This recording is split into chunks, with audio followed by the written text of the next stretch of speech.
Hey, yo, what the business is? It is Wednesday, and that can only mean one thing. It is time for What the Shit. But hold on, I got to get my Instagram people in here because they're a little late to the party. Hold on, here we go. Y'all ready? Let's get it.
Are you ready?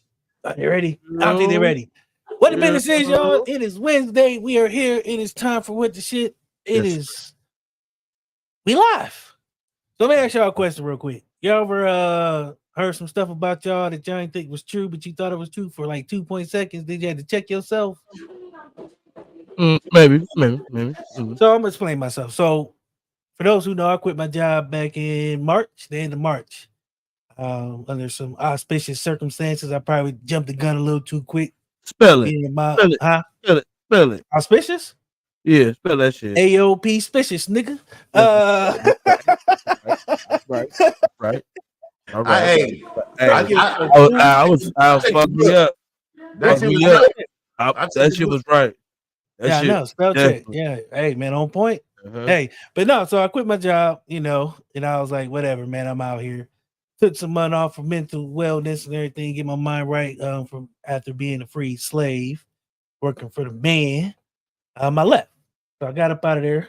It was good, chill, got a new job, feel good. So I went back to the old farmhouse, check it out one time, let my eyes lay upon it, these natural eyes, as we say, to see, what's going on in my absence. So come to find out, I was scapegoat number one. I was the reason why things failed. So I was like, you know what? I'm pissed. Then I thought about it after I left. I was like, it ain't my problem. I don't know why I'm mad, but for 2 seconds, I was almost about to show my black ass in that joint. But I didn't, because it's not my problem. I don't care. I got up out of there. I'm free. I'm in a better position. Got some more opportunities. Speaking of opportunities, we have the opportunity to get our resident father figure on here real quick. We're gonna do a fun segment. Boom, man. Some people said you too hard on your kids.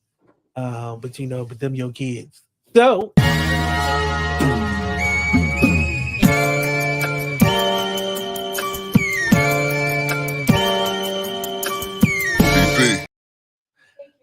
Five Minunos with Boom. Yeah. So they said, hey kids, Shay, they said I'm too hard on you, baby. They said I'm hard on you, and whatever. Tell them I said whatever the fuck, ain't that right? Whatever the fuck, we good, ain't we, baby? Yeah, fuck that. Anyways, my kids is dope, right? So these niggas, I don't know what to tell y'all, because they bought me some food, right? And that shit is tripping me out. My son is paying bills and shit, you know what I'm saying? So these niggas is checkmating me, y'all.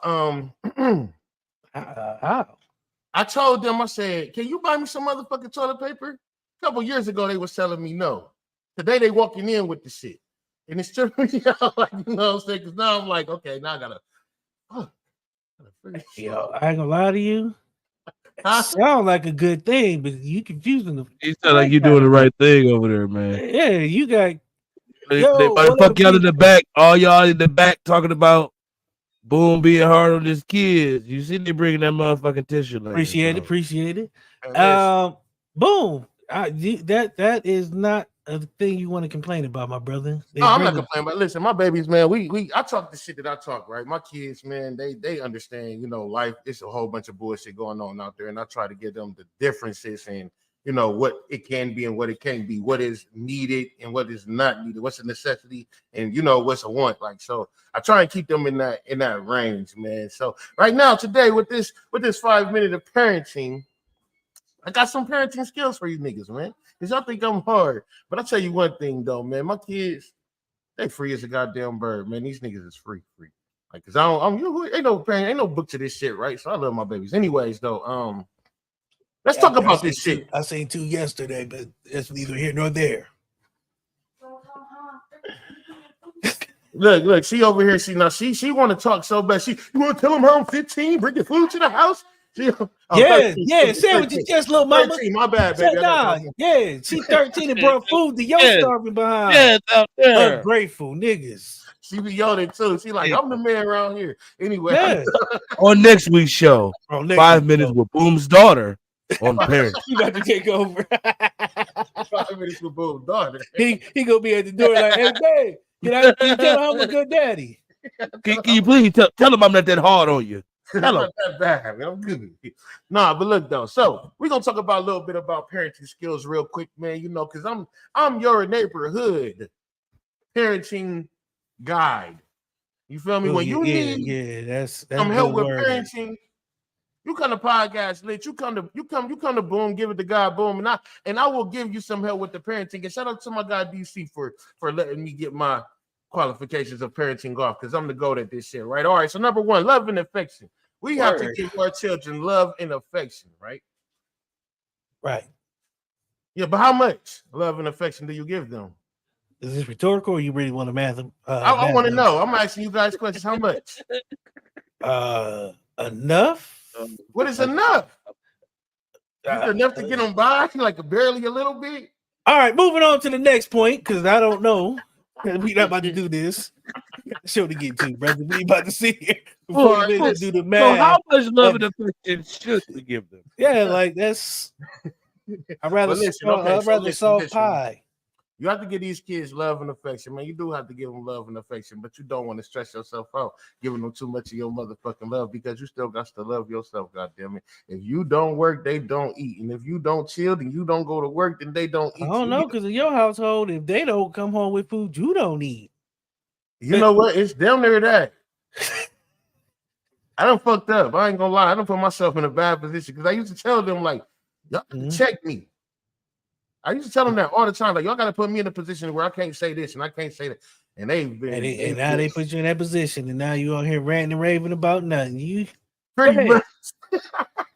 Anyways, now we're gonna go to education and learning, man. Now I know some of y'all want to send y'all kids to these schools and shit like that, man. But I'm here to tell you, man, I ain't sure about all that right now, man. I don't think we should be sending our children to anybody's college, honestly. I get it if you want to give them some more education and maybe learning more words or learning how to talk to people, things like that. But as far as like getting a degree, I'm sitting here watching people talk about they working 12, 13 hours a day. Hard as fuck, just trying to pay off a school degree when they could have been putting that more time into themselves, man. So I think we need to start teaching these kids how to own, how to work their credit, how to build themselves up without having to work for somebody else from jump, to where they don't be trying to learn how to own themselves right now while they're working for somebody. Because this shit is totally difficult when you're trying to run your own fucking business and be at work on time for a motherfucker who don't give a fuck about you. So I just want to throw that in the air. And man, I ain't gonna go too much, man, but we do have to communicate with our children. We do have to talk to our children, man. We have to understand that they probably gonna do what we did in front of them. And we could tell them not to do it, but if we did this shit in front of them, we can't expect them to do this shit. You feel me? So whatever it is that you're doing in front of your kid, just just be understanding that whatever you're doing, they're watching, man. Especially if you're a man and you got boys, they're going to watch. If you're a girl and you got women, your girls are going to watch her every fucking move. So you can't sit here and tell them not to be a hoe, and you out here fucking every nigga you see. You just got to expect them to be hoes. You feel me? Same thing with these niggas. You can't tell your son not to be a drug dealer, but you putting and leaving bricks around the goddamn house. You just can't do it. Last but not least, man, give y'all children praise almost down there for everything y'all do. I know I came in here ranting and shit, talking shit about my kids, but that's what we do, man. My kids come in here calling me bald and shit, slapping me across the back of my head, kissing me on my forehead and shit. I talk my little shit to them, man. We are really like loving with each other, like open, la la la. But regardless, la la la. Yeah, I mean for real, because at this point, man, they all I got. I feel you, dog. You got it, la la la. You right? I mean, you know what I'm saying? With Hey, little, listen, la la la. With a little la la la around the house. Yeah, for sure, man. Listen, these my guys, for man. Sure. These my guys, man. These are the only niggas I got. You know what I'm saying? These my guys, man. We got to be there for each other, so I can't treat them like they nothing. I have to respect them. You feel me? And they have to respect me. We have to have a respect. I understand y'all gonna have boyfriends, but at least make sure that this man is a good guy for you. I understand you're gonna be with little girls or whatever. You know what I'm saying? I mean, excuse me, not little, but my sucker to my son. But I understand you're gonna be with girls or whatever. But make sure that she wants to go to school at least. Like, you feel me? Whatever. Not school, but I'm talking about like wanting to get up and go to school every morning and shit. Anyway, yeah. Little la la la, we got you. Anyway, giving praise to these children, you have to understand, man. You have to be thankful for just a little shit. I understand that we don't want to motherfucking be like, oh, you wash the dishes. You 15 years old. You should have washed the dishes. You know what? Fuck that. Every time they wash the dishes, clap for them. I ain't gonna even lie to you. I mean, I know that we probably, especially with our minds, we think that they should be mature enough to just understand they're supposed to do something, and we ain't supposed to clap for them. But we don't have to do, oh, happy Billy. We don't gotta do all that. But what's wrong with it? Like, good looking, bro, washing their dishes, man. I don't know, because I really didn't feel like doing them. Even if it's their job, why not just throw that way? Make them feel respected. Make them feel like you feel me? So just love your kids more and respect your kids, but don't kiss their ass, because we still taking our motherfucking our power back, because these motherfuckers do think. But these keep checking me, so don't let your kids buy you Domino's and sushi and pay a cable bill and pay a phone bill and give you $100 on your birthday. Hey, boom. Hey, shit. Don't let them check y'all. I ain't gonna do that. But it's cool. I mean, your kids pay cable bills and yeah. I mean, I was trying to. You should have walked down that street. I see you. I was trying to walk down the street. I was about to. Because listen, they can tell me to shut up now, and I'm gonna have to fight them at this point. You see what I'm saying? Because at this point, it's like, why you ain't cleaned the room? Nigga, I just bought toilet paper. I just put food in the refrigerator. You want a clean room or booty, but you can pick and choose your battles, man. Choose this day. Which one do you want? Do you want to eat, or you want this fucking room clean? It's cool, man, but I appreciate it. I appreciate it. 5 minutes. You still standing here? Tonight we get to talk sports, which makes me very excited. I love sports, especially football, college football. I'll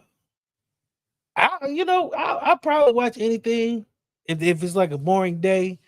I ain't gonna say boring day because then that makes some other sports feel less than. But if I ain't got nothing else to do, it ain't nothing else on. There's some things I watch. Golf is something. I talked to a guy today. He's like, yeah, it's very relaxing. Yeah, I can't play golf. But we get to talk sports, and we have a guest. I like to surprise people. Hello. Oh. Thank you for being here. First of all, let me say that. Please, I like to let the guests introduce themselves because they can say all the awesome things that I might forget. And I don't want to, because your resume is deep. Like, it was like at least 2 pages. And after the first page rolled down, y'all remember them cartoons where they got them rolls and we all that right, and that mug just fall down and go about another 10 feet. That was her resume. So please introduce yourself to the people so they know who you are and what you do. Okay. Hey, everyone. My name is Dez. I am the founder, creator, CEO, face, the end-all, be-all of Pretty Girls Love Sports, which is really under Desarella LLC. And I've now created PGS Marketing and Virtual Assistants. There's so much I have. I got a bachelor's degree from Troy University, first master's from Liberty Second master's is going to be wrapping up at Howard University. Third is going to be again from Liberty. So forever student here, love to learn. Retired Army veteran. Tell them. I retired 2021. I was a behavioral health technician. What else? I'm a professional cheerleader. So I just wrapped up my first season with the Greenville Swamp Rabbits. So that's ECHL hockey. But I've done a plethora of sports. And I've worked with sports from the Baltimore Ravens to the Washington Commanders, the Atlanta Falcons. So I have lots and lots and lots of sports experience, whole bunch of stuff that I could talk about. But I'm just excited to be here. Hey, y'all notice she mentioned the Ravens in there, right? That's why I knew she was. I'm not a Ravens fan though, so don't. Heartbroken. Slow down, like nigga, slow down. Pump your brakes. Oh Didn't no! say I'm a Ravens fan. Me. God Help. damn. Me. We just got started. Nigga. God damn. She said she made a little money with it. God damn. I knew Stop I for was in sure. it. I just knew You I did was. Ravens? Hey, yo, hey, yo, she stuck with my Jordans. Oh, Lord. Oh, this was. I just knew we was about to have a good show. I'm about to be sad this whole show. Y'all can do the show without me. Don't I be don't second. want to be here no more. Don't do that. Hey, Don't do that. hey, Then don't be a victim. Now, then don't be a victim feel too. like Queen Latifah. I'm about to take that last hit of this cigarette, man. Y'all just, she just killed my spirit. Oh Lord. Damn. Oh Jesus. Talk about something. I need to pick my face up off the floor. Jesus. So I thought I would be honest with you and let you know from the jump, like Yeah, no, it's cool. let's get it understood so we don't step on no lines. Who are your teams? Okay, so this is gonna be a doozy. I am a Steelers fan. I was born and raised. Oh God. Yes. Lord. Okay, yes, this is gonna be a great show. Oh, Lord, Jesus. It's gonna be a fucking great show, boom. It's It's gonna be a fucking great show. Oh yes. Did you say Steelers? I'm sorry. Oh, I She did said not. she said the Steelers. Yes, she Hey, did. this was not in Yes, her she did. bio, bro. She catfished me. She can't. Oh, she sports fished me, dog. You ain't asked that. You didn't ask You know what I'm saying? that. You didn't see the rally flags. I'm I sorry. ain't never been sports fished before in my life. This is the This first. is great. Okay. She came you a out was like, Steelers yeah, fan? I'm a Steelers Okay. fan. Lord. Okay, so let's hear all your teams. Okay, so football is Steelers. Oh my fucking God. Okay. You can keep going now. Damn, DC. Are you sure you want me to keep going? I think I should stop right here. I think No, we didn't. You didn't put it down, man. You got to let the juice. I don't know. I out, got man. some questions because right now I got a Ravens fan and I got a Steelers fan, and we on the same show. And you already know it. He's a Browns fan. Oh hell yeah! That's why I said this is gonna be great. This is gonna be great. This is going to be great. And I'm just sitting in the back. I'm just gonna sit over here. I'm gonna sit right here and watch this shit happen here. This is division rivalry, cool. as I say. To Dez, he's a Lion. That's what makes us so great. I feel like we have the best division in my opinion. Period. So, I mean, I hate to agree with her, but yeah, she ain't lying. I mean, especially when it comes to rivalries. You know, saying like we literally fight to the death every season to see who's going to make it into the playoffs. No matter how bad it's going. Exactly. It doesn't matter. Like, it don't matter. That shit be looking bad. Hey, wait a minute. You never know what's gonna happen. Excuse me. Hold on, Cleveland. Y'all niggas just start coming to the party. Don't act like y'all been. Hey, Corey, you see how the Steelers and the Ravens, we didn't have championships. I'm not gonna say nothing about joining the party because my team just got to the party. Yeah, I was about to say. Let me it's okay. I mean, it's okay. They brought Joe Flacco off the couch. He did his thing. Off the couch, he did his thing. That's crazy. This is what Wait, do y'all think he should have got the? Y'all think he should have got comeback player of the year though? No. Excuse me. My bad, DC. What you got to understand is, we could go 1-16, nigga. That one game that we win, we can go 0-16 when we win one game. You know it's a Super Bowl. You better stop playing with me. Hey, but you know what it ain't? Super Bowl. Boom. You know what it ain't? Living in Cleveland. Living in Cleveland. Living in Cleveland. I ain't gonna lie to y'all. Living in Cleveland made me love football so much more. Because the niggas in Cleveland believe that are fucking delusional. And their level of delusion makes me like believe that my team can do any fucking thing. Like I be like, hey, the way they believe, I ain't believe it enough. Detroit I don't believe enough. They're good now, but Detroit has a long like span of being. I like her. Yes, that's what I'm saying. That's what I'm saying. So the Detroit level of but I'm not delusional about my team. The whole season, I was on the edge of my seat. I was sitting there like, hey, yo, that fucking the San Francisco game. I swear to God, I needed the pen, bro. I swear to God, bro. I almost pissed on myself about 4 times. I was not trying to leave the couch. Cool. Bro. I mean, no cap, bro. So now that you broke my heart, you're not a Ravens fan and you're a Steelers fan. Let's talk about some of these. What are some of the other teams? I am. I'm a Seattle Kraken fan for the NHL, but I also am a New Jersey Devils fan. I'm from New Jersey.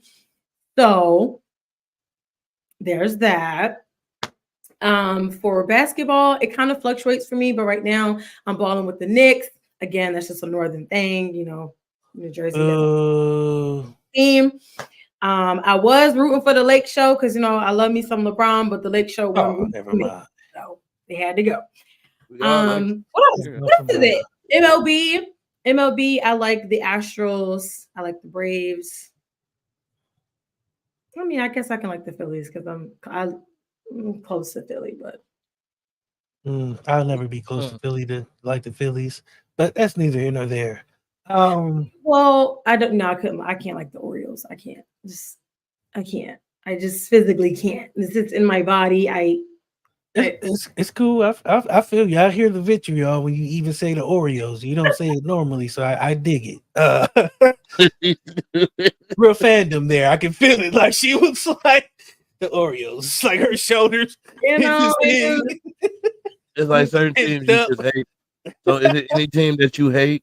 I won't mess you. I won't say hate. Is it any team that you just strongly dislike? I won't say hate or dislike. Don't say hate or dislike. Let's say wouldn't no. Wouldn't mind if they lost everything. The Ravens. I mean, come on, are we serious? Oh Jesus! I said, yeah, damn. Look.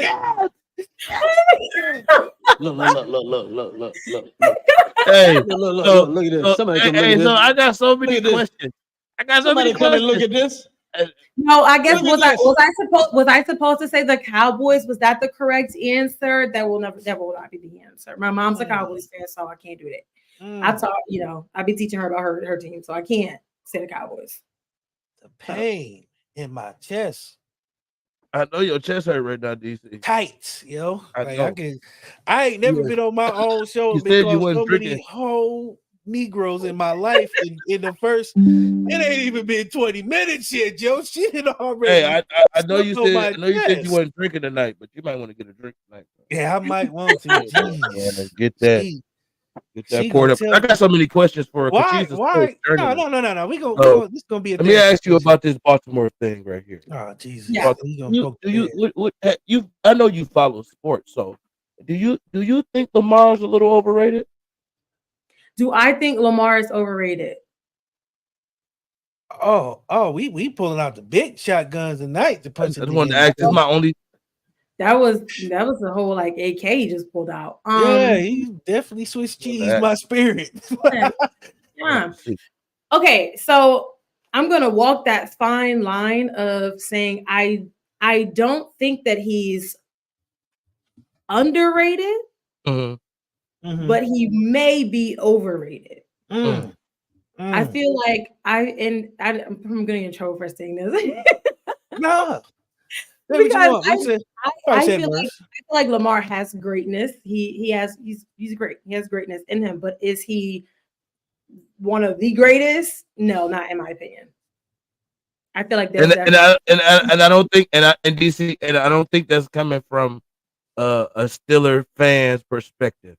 I think the play that Lamar had last season, and I'm speaking only because she said she don't like the Ravens. And I'm only speaking because I watched a lot of football last season. And Lamar in that last game, I feel like he put a lot on him. He put a lot of talent on the line. He showed a lot of things. He didn't show a lot of things as well. Right.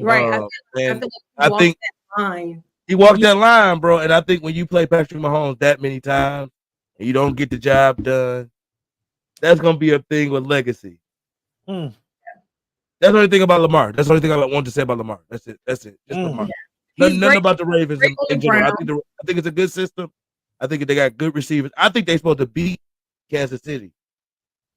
But the fact that the one thing you don't do though is you do not root against Andy Reid and his coaching. Andy Reid is, for a long time I didn't like Andy Reid because my family in general just doesn't like the Eagles. So I grew up because again my mom's a Dallas fan, so she hates the Eagles. And other people in my family are non-Eagle fans. So for a long time, I'm like Andy Reid, we don't like Andy Reid or whatever. But to actually see his coaching genius, honestly, it's like you can never count him out because he's one of those coaches who yearns to get better. Like football is what he does. It's who he is. So I just feel like you can never go against him in coaching. And at the end of the day, you have a better coaching and QB duo in Patrick Mahomes and Andy Reid and throwing a little Kelsey than you do in Baltimore. So it went exactly how it was supposed to go. Damn, DC. I didn't say that part, DC. No. Hey, I said that shit was 50-50 in my opinion. I'm a professional. I can put my fandom to the side and my biases to the side. We had an okay year. We were supposed to do better. Yes. Am I mad about the Kansas City game? Yes, because Lamar went out there and threw the ball more than he ran the ball, and that's not what we do. Fuck me up. We were trying to out Kansas City, and we don't do that. Like, I don't understand why you don't. Yeah, Lamar's great on the ground. He's great. Yeah. He's gotten so much better with passing yards because, again, I worked for Baltimore for 5 seasons, so I got to see his evolution of him becoming a quarterback. Because to me, he looked more like a running back, especially when he first started. Because he's fast, he's quick, he's strong. He has all the components of a running back, a tailback, a fullback. That's what he looks like, and he's gotten better with throwing and making the passes and throwing downfield. So he's gotten better in those areas. But again, you cannot take a running QB and make him a throwing QB only. It's not going to work that way. He needs to be able to do what he's good at. He's great on the ground. And that he's always been great on the ground. You cannot take that away from him. So you play in a game where you have more passes than rushing yards, then that's the problem. Yeah. I turned that game off. It pissed me off, y'all. Hey man, it was only 2 games for me last season that pissed me off on my team. The Cowboys game with the Lions. Cowboys game with the Lions. How do y'all always get to play on Thanksgiving? Like that's bro. Fuck that. I want to eat good food and watch a good game. I don't want to see Detroit and Dallas play each other. We always play on fucking Thanksgiving. Why? It's always the theme for Thanksgiving. I don't know why. I don't. Dallas always plays Thanksgiving as well. It's like Jacksonville always goes overseas to the UK every year. Jacksonville.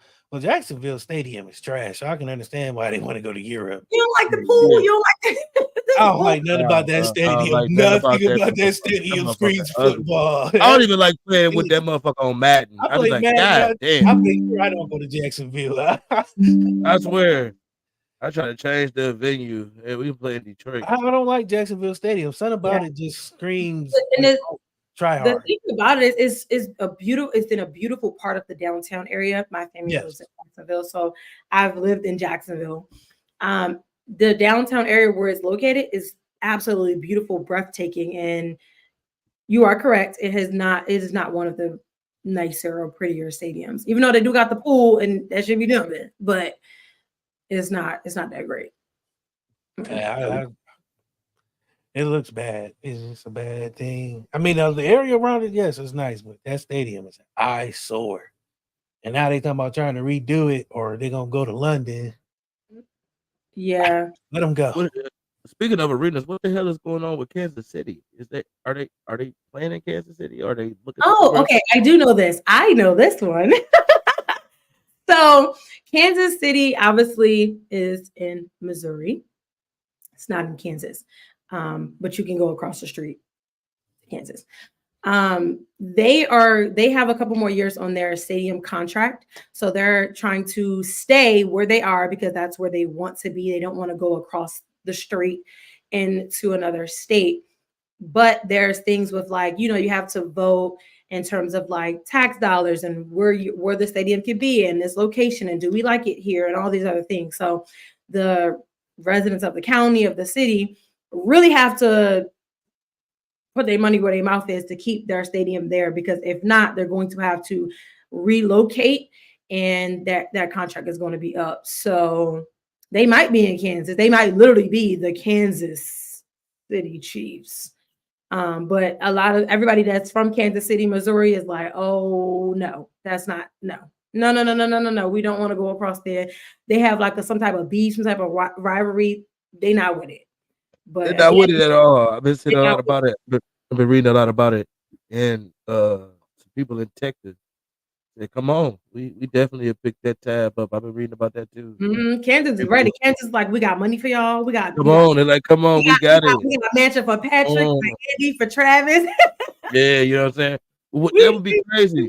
You know what I'm saying? You have your whole legacy tied into one thing, and then boom, it's over. You somewhere else. Right. The city is like, yeah. We don't want to re-up, so good luck. Yeah, we don't want to re-up. We're good. Never mind. The legacy's over. That's crazy. I'm gonna tell you right now. I ain't gonna lie to you. I ain't expect that word to be in the vocabulary. I'm gonna leave that alone though. But what legacy? No, re-up. Oh, re-up. Oh yeah, she got. Why would she have re-up in her fucking cat pocket? She's supposed to be nope. She's a Steeler fan, bro. Yeah, she's a Steeler fan, bro. They got it. Oh man. First of all, re-up is what we be saying in the Army. You be like, re-up and join the Navy. Yeah. Join the Army. I didn't know. Yeah. See, you just think about some street shit. You just the street. He said, "Hold on, what's she reading up on? She got it. What does she have over there? Good stuff." You talking about some?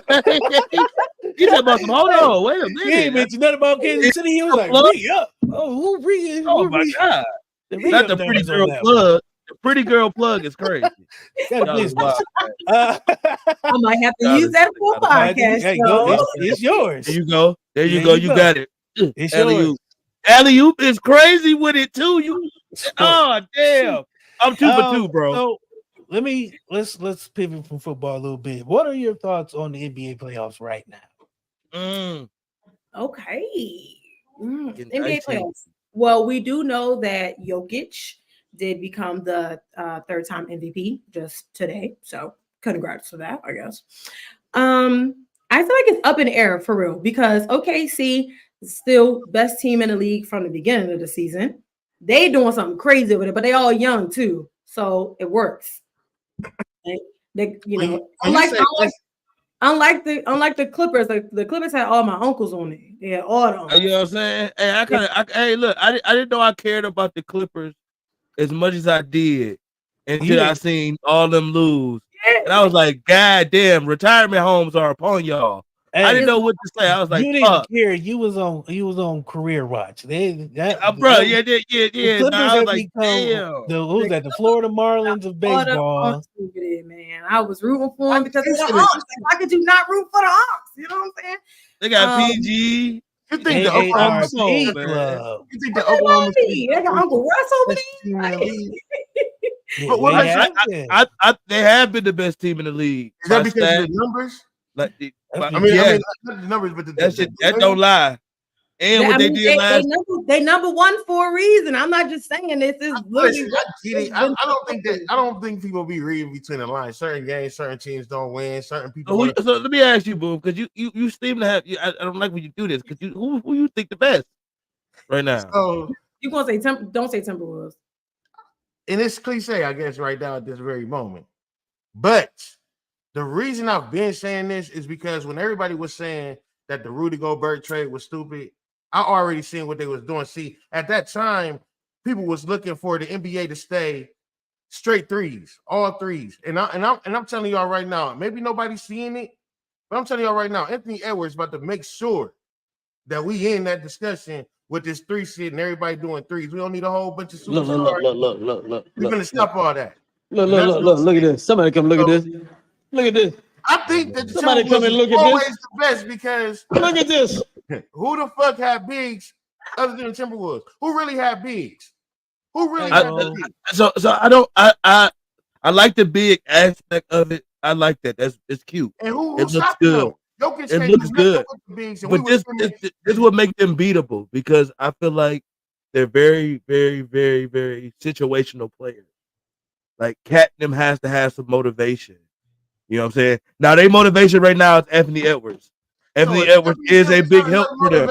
What are we talking about? I feel like sometimes when you see the Timberwolves in that little dip, they're not hitting free throws. They're not doing the things that make them that the team that they need to be. And when you play a team like Oklahoma City, you got to be A1. Them young dogs, bro. They was out there barking. Hey, Kyrie, I love Kyrie, bro. Kyrie is the best guard left in the motherfucking playoffs. If you ask me, point guard, he OG right now. Kyrie is the best one of them left. If Kyrie is to lose to Oklahoma City, I'm gonna have to say Oklahoma City is them guys. I'm gonna have to say it because I don't see the Mavericks winning. I don't see the Mavericks. Last night showed that the Oklahoma City could beat veterans too. They beat vets, and again, they're young. They're young. They're youthful. They're still. They're not. To me, they're not at their prime. They're just at their beginning, and they look good at the beginning. So look really good.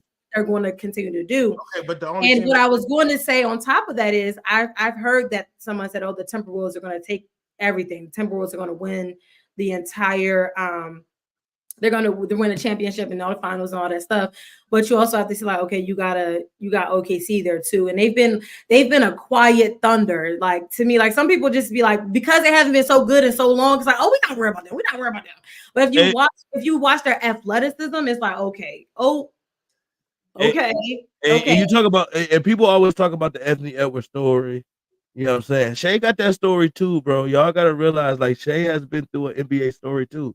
His transition, who he's becoming, is very, very, very a good story as well. I think Shea is very, very good.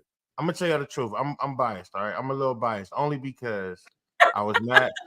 I was mad about the Toronto championship. I didn't like it. I'm not with the whole shy. I don't care about the melanated. You from Canada. I ain't fucking with it. And then the whole Drake and Kendrick Lamar, we definitely can't. Bro, what is going on? I just want to go ahead and you all over the place today. What is going on? This nigga said that he went on the whole red. Yeah, the motherfuckers in Canada. The motherfuckers in Canada, I can't take this shit. He like, I don't like nobody from Canada now. Nobody. All that good healthcare shit y'all got up there. Boom. Let me ask you a question, brother. In all that, what was you trying to say, my nigga? Because we don't know what the fuck. Well, pretty much, I was. Okay, so he said he biased because he don't like the people from Canada, so he's rooting for the Timberwolves. This nigga said all that meat and Drake stuff. And because I ain't gonna lie to you. Okay, so Miss Dez, I'm a Brown fan. We from Akron over here.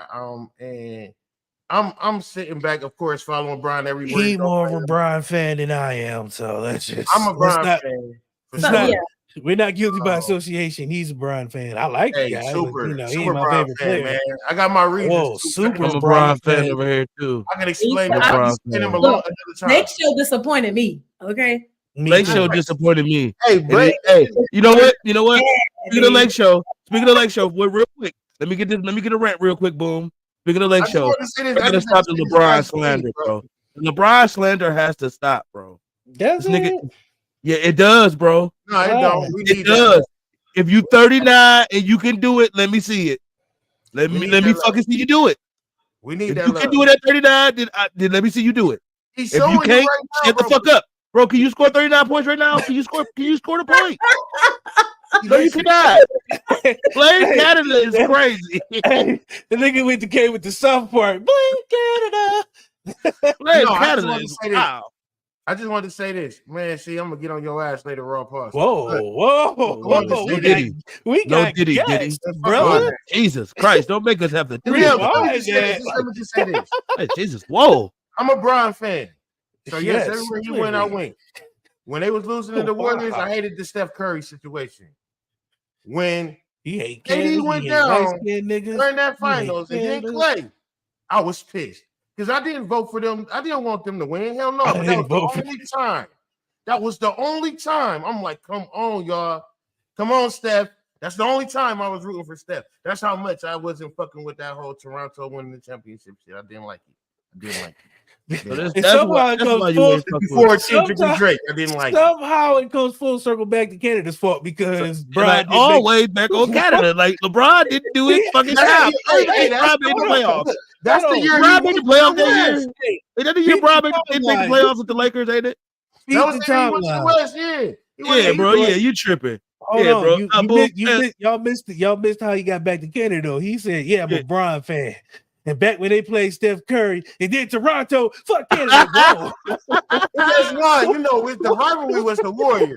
So for me to root for the Warriors to win, when you have an agenda, you stick to it. Yeah, somehow Canada is getting these shots. Hey, listen. This is why I be saying. This is why it's hard for me to fight for LeBron right here. Because you got this diehard LeBron fan. And then you got people that's in the middle. Wait. So are you rooting for the Cavaliers or are you not with that? So I am, but I understand that that's like a fantasy. Like wait a fucking minute. The Cavs in there. Wait. Wait a fucking minute. Hold on. You over here having a whole fucking temper tantrum about Canada, and you have yet to say my team, the Cavs, home base. What about the Cavs? First time since 1993 without LeBron James. That's why I'm mad at Brian. That is a fucking accomplishment. That's why I'm mad at Brian.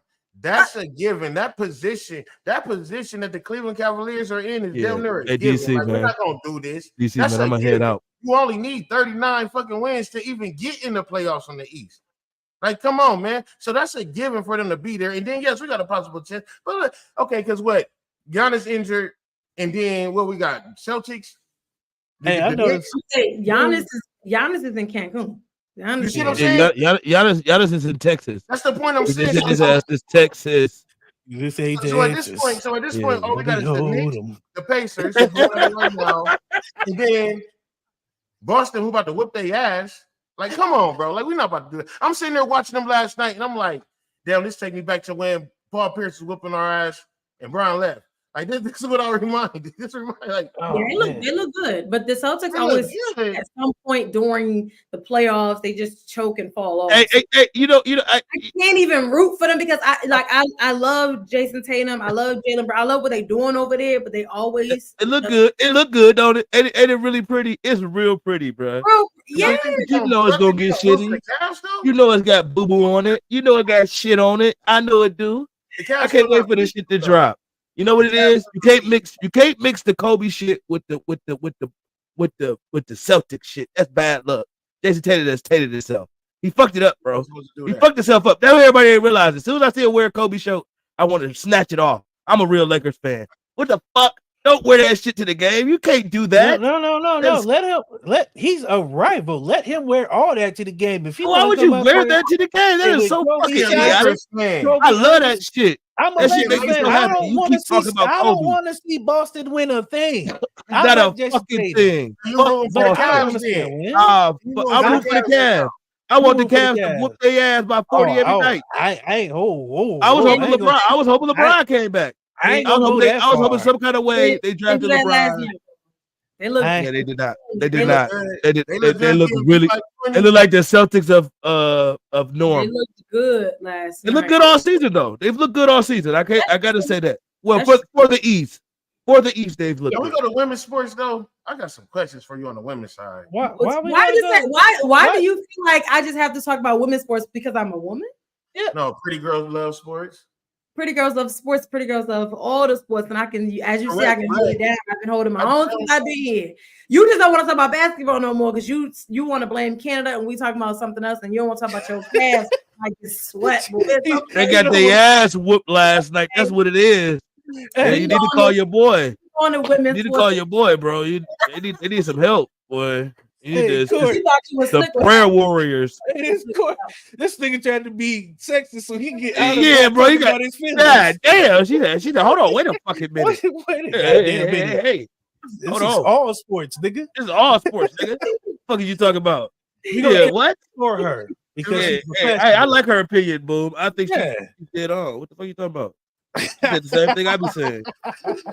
Shit. That foot right that mouth. Open mouth insert foot. God damn. Boom, that's gonna be a clip. So let me definitely I'm putting that motherfucker up. So that's gonna be a clip. I know why he want to get to women's sports because he wants to bring up Caitlin Clark and that whole thing. Okay. Yeah, you have the floor. We ain't got. Well, I mean, we ain't got to because we ain't got to right now.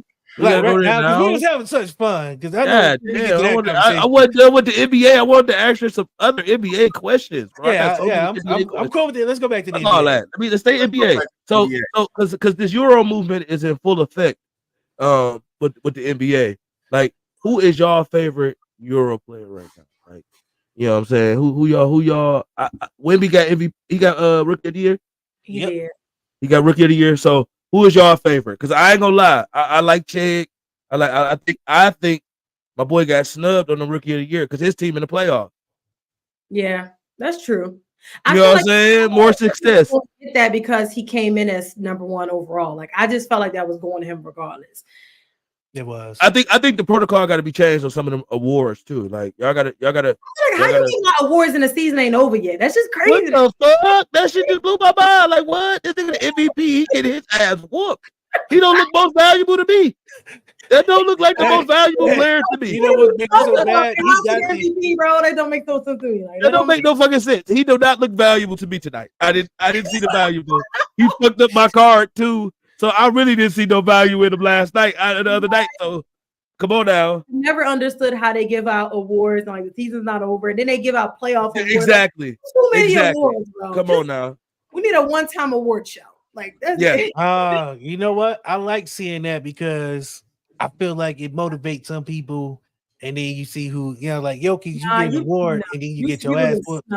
That's what you see people do. Yeah, you see niggas getting snubbed. That's what you try to hurt my confidence. I think you try to fuck me up. Or I go out here on Friday. I know I got snubbed. The MVP is on OKC. That's all I'm saying. Oh, yeah, they definitely though. Should have been MVP. Hey, that's fucked up. That's fucked up, man. But I think they also was like he young, Jokic is old, and he about to get his ass whooped by the Timberwolves. Jokic don't even give a fuck. This is our MVP. He good. He good. Give it a Give it to the man that deserve it.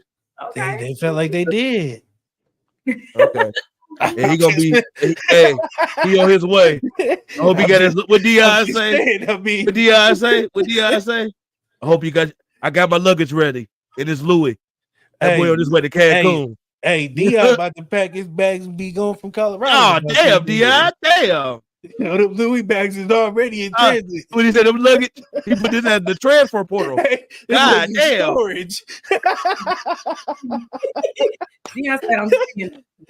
Dion said, I'm speaking in the present. I ain't said nothing about the future, my boy. I ain't said nothing about the future. I'm speaking in the present. As soon as Travis and Shiloh and Short go. He said, some of y'all ain't gonna be here. He said, when I come back, some of y'all ain't gonna be here. Dion had the greatest fucking college walk-on speech ever, bro. I swear. Dion deserves a Mark Twain award for that shit. That shit was great. Oh, is Brunson playing? The Knicks is without Brunson. He just exited game 2. What? My Knicks might lose, man. What? Questionable. That's big. That's big right there. And they down. The Bronxton. It's crazy. As you was saying that, I'm sitting here, I've been watching, and I didn't want to bring it up because I'm the nice guy on the show. You know what I'm saying? I didn't want Oh shit, fool. Oh shit. Hey, what Drake say? What Drake say? You hired a nice PR team there, sir. I'm a nice guy here. I'm a nice guy here. I'm sorry. Go ahead. You whatever you was gonna do, you do that. With the Euro movement, and the Euro movement is in full effect on the NBA, and I hope a lot of I was saying this to my brother. I was like, I hope a lot of like players from the USA are paying attention. Like, they need this Euro movement is full effect, and this is a game that we try to protect. This is a game that we love, and it's fun till it ain't fun. Mm-hmm. You know what I'm saying? You got a lot of Euro faces. You got a lot of, and like they said, they win in the big awards. They win in the MVPs. They win in the Defensive Player of the Years. They doing the Rookie of the Year. What's that? That's 2-2. And they going back to their country to feed their horses after the season. So, people live and die for the sport. So I pay attention to our people. You know what I'm saying? We got some people in there. That's some people with us. Shout out to Rudy Gobert, man. Shout out to Rudy Gobert. Rudy Gobert. He got what? Defensive Player of the Year? Cool. Yeah. Deserving. Rookie. And I ain't gonna lie. Denver's did not see that coming with that system that they have out there and with the Timberwolves. That's all that was. I think Denver was not prepared to see them play in full effect. And it looked good. It looked good. But I don't know if they're ready for the next level. I don't know if and that's their coach's fault because they got a whole bunch of film, my brother. Nigga, you watch film at least 3 times, 4 times a week. Yeah, I don't seen that system before. They just wasn't ready for it. That's all that is. Yeah. But they got Cat doing his thing. And y'all gotta remember, man, Cat is not a bum. He's no scrub. He's no scrub. Come on, DC. Cat ain't no scrub, man. Okay. He ain't no scrub, bro. He's not a scrub, bro. He doesn't believe you. Okay. Hey, man, you like him? I love him. Yeah, I like Cat, bro. Okay, hey, man, I don't think Cat is scrub. I love him. I don't think he's a scrub. He's a monster. Not a monster is no Diddy. Monster is crazy. Monster he's the best player ever. No, I never said that.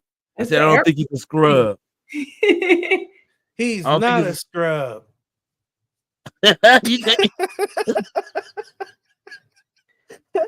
Him and Rudy Gobert together are a nice duo. That's what I'll say. It's a nice duo. Batman and Robin. It works. It works. Okay. It works for that. Okay. Don't know if it works anywhere else, but it works there. He started balling after Jimmy Butler put a boot in his behind. Jesus Christ. Boot this behind is crazy. Speaking of Jimmy Butler. Y'all think Jimmy Butler gonna be y'all think Jimmy Butler gonna be a Heat? Hey, he get real spicy on his days off with his boss, don't he? I get real spicy. Hey man, that I ain't gonna lie, story for him. So he got the rawest story in the NBA. If you ask me, his whole story for how he came about, where he came from, to why he acting like I respect the whole everything. How he just nigga, I'm me. Hey man, he gonna be respected. He gonna be respected from the couch pretty soon. He gonna be respected from the couch pretty soon. If you keep getting out of line, you mess up in Miami. Listen, from where he came from and what he got. He gonna be respected from the unemployment office. This is exactly They gonna he ain't gonna even have no money to go to Cancun. He ain't gonna make it to Cancun. Jimmy Butler cuts out all his employers. It's like Jimmy Butler get fed up. He just go to Twitter. He be like, you know what? My employer's ass. I hate them. You be like, whoa, it's a random Tuesday. Why are you attacking me? Yeah, what are you doing? But I ain't gonna lie. Pat Riley, y'all think Pat Riley was a little out of line with what he said to this guy? I do, but I feel like they're not going to address that. That's not what I think. Pat Riley was a little out of line. I think Pat Riley should have went that far. I think you want your players to have that competitive edge, and you want your players to be able to speak. Your players should be able to speak. I also want my players to play. And if I'm injured, I cannot play. Hey, and if I can say, hey, if I was playing, that would not have happened, and you don't back me on that. You tell me, I don't think players that's not talking shit. Man, shut your old ass up because you can't play either. Hey, I'm with Pat Riley. I'm with Pat Riley, man. I ain't gonna lie to you. Pat get a pass for a lot of shit that he do, but we ain't gonna say that. But Pat get a lot of passes, man, for shit that he do, and it's like, bro, he ain't did nothing. He ain't got a racist bone in his body. Pat has black friends. You see that little neck you got, boy. Got the conservative. The Heat culture. That's the Heat culture. No one see one. Pat Riley, man. Come on, man. You had the greatest player in the world over there. He just walked the fuck out after 3 seasons. You can't tell me it's the system. It ain't the system. They say sometimes it's the water, not the fish. That's that right there. Well, okay. I mean, I'm just saying. I like that. Yeah, I mean, it fits somewhere. I mean, we ain't gonna be able to put that in every kind of, But I'm just saying, Pat know. Riley, man, you got stars, bro. And since then, the system. They say it's the system, but I ain't seen too much system. I see players and not system. So sometimes you gotta close your mouth too, my boy. It's cool, man. I they mean, have the coach is there, but without the players, the culture don't work. I mean, they constantly in the playoffs. I mean, it's working. It just ain't working to where they, it should be the level it should be. That's what I'm saying. I mean, Pat Riley, man. So y'all time for some changes, man. Y'all got racism out of that statement? No. I didn't get racism. I never said racism. What I said is I think he spoke out of line. Because he told him to shut up if he ain't on the court? Yeah, because he shouldn't be speaking on things that he did. Okay, look. Okay. We ain't talking about color. We just talking about a boss. You not playing. You stand on the sideline. They ask you about a team that your team is playing against. Actually, no. He was on Twitter on a random Wednesday, just wilding out. Yeah, it was a random Twitter, which is he's entitled to do, and it's X now, and he's entitled to have his own fucking opinion. God damn.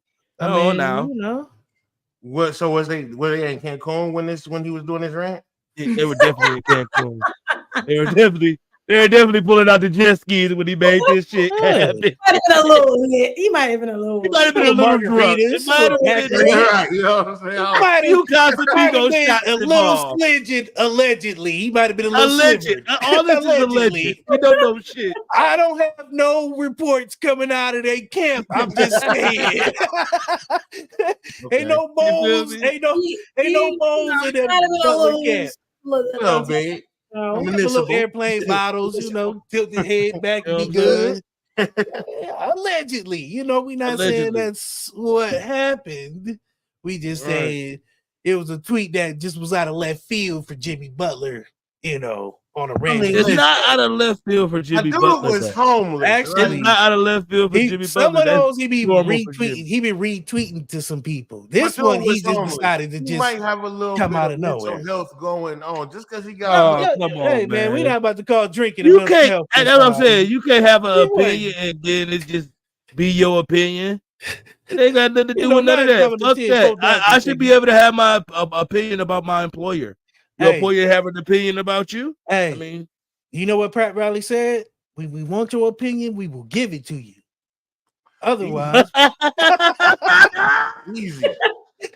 If we wanted you to talk, we would have put the paper under the door. Okay, we would have told you we want you to say something outlandish. We don't need that right now because we all Pat Riley don't play about that shit. We want you to have your cell phone in the locker room, so you already know. You ain't my dad, bro. Bad things happens, man. Bad things. You're not my dad, bro. These is grown ass men. They gotta realize. So these are grown men. Is it time for Bron to go? Go where? Out man. Man, you can go on and log off your computer. That's what you can do. Fuck. You talking about Bron leaving? Did you say Red? Yeah, board or boom? Which one did you say? You did time for boom to go? Yes. Ask the questions like that. It is time for you to leave. So how long do he got then? Listen, bro. When Brian said he going on his farewell tour, it's gonna be like the night where Ghost St. Patrick got shot on Power. Listen, I'm gonna have to call off work. I'm gonna have to do all that shit. It's gonna be. All right, Patrice. What? Whoa! Wait a minute, Patrice. Let me ask y'all a question down here because obviously y'all like whatever, right? I want to ask y'all a question there real quick. Are we ready to be watching Bron at 45, 46 getting yes. jumped on by? Yes, the fuck I am. Yeah, I am. I'm ready to enjoy Bron with a ball head. With a ball head. His LeBron twos on. I don't want too many more posters of these new niggas dunking on my nigga Bron, talking about when I see him in USA team, I'm gonna remind him how I did him in the regular season. Like, no, they ain't respecting us no more. He telling niggas to suck it, bro. Hey man, sometimes you gotta suck it. You lost. Y'all scared? I don't think Bron's scared of none of that. I don't think he's scared of it either. This is the chosen one. You hear me? He's 50 from Akron, Ohio. You hear me, boy? This is the chosen one. The chosen one. I think that they don't even. He already a GM. I think he gonna be on the floor coaching. Like, all right, so I'm gonna sort myself out. Yeah, bro. He the greatest player since Bill Russell, bro. Whoa, that is wild spicy, bro. That is. Imagine LeBron on the coaching floor, like what? That should be great. Kobe, great. That's great. Crazy. That shit gonna be great. That shit gonna be great. As long as he don't wear them Steve Harvey suits, we all good. As long as he don't wear them Steve Harvey suits, we are perfectly fine. Because it seems like when them niggas don't get no style when they become coaches, it's like they got one uniform, big ass suits, big shoulder pad suits. Y'all know who suits I hated though the worst. Patrick Ewing. Patrick Ewing suits, I hated him. And when he was coaching in college, I did not like his suit. I was like, yo, they got my boy Taylor. He was. Don't bring that up over here. Don't bring no WNBA women's nothing. We talking about. He don't even want to talk about the women's sports no more. He said, "Fuck them sports." I'm not even going down that street anymore. He said, "No, hell no." He said, "No." He said, "No way." He said, "No way." No. Did you see his face? He said, "You goes away from here. You was going to get us killed." He said, "I was talking about Bron not playing no more, not Bron coaching for the WNBA." Yeah, he said, "Gone. You gonna get us killed." Gone with that. That was like I don't know what that says, but it looks like trouble. He said, I want to hear that shit. No. He said, "Next topic now. Next topic." Hey, she has scarred him from talking about women's sports, my boy. My boy gonna talk about women's sports for 2 years. You know what my boy Patrice O'Neal said, he beat his dog. He don't be in that spot no more. He might talk about sports, but he don't talk about women's sports over there no more. That spot. No, we don't talk. No, we don't talk about women's. We don't talk about that over here. You go on about your business. Talk about that. Let me ask you this question, because I was a Kobe fan. Still is. Never will not be a Kobe fan. He is number one to me. There's nothing you can't argue. You can argue with your mama, you can argue with yourself, but you can't argue with me. So what's the question? There was no question. I just wanted to point that out. But no, there is a question. Who was the first person that inspired you to think about sports? Like, who's that one person forever is your favorite, no matter what? There's nobody can replace them. Who was that for you? Well, the first person and the main person that inspired me is not a person, is not an athlete. She's actually a journalist or a reporter, and that is Pam Oliver. And growing up, seeing Pam on the screen, she looked like me, you know, a Black woman, educated, on the sidelines. She was literally the person that I wanted to be for forever. So she is just the person for me that just gives me the hope and the fight to know that I can make it in spaces and I can be in places where a lot of women of color are not, because Pam, maybe she wasn't the first Black one, but she was my first Black one. She was the first Black woman that I got to see on major TV doing sports, especially on the sidelines for NFL. So that's who inspired me. Is it the lady with the bad wig? Yes. Hard wig, soft life. Leave her alone. Leave her alone. I'm sorry.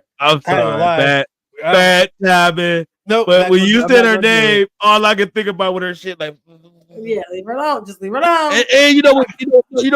NFL, y'all fucked up because y'all be putting her in bad spots. Okay. Stop putting her by that goddamn blower and all that goddamn air. Her dick can't take that.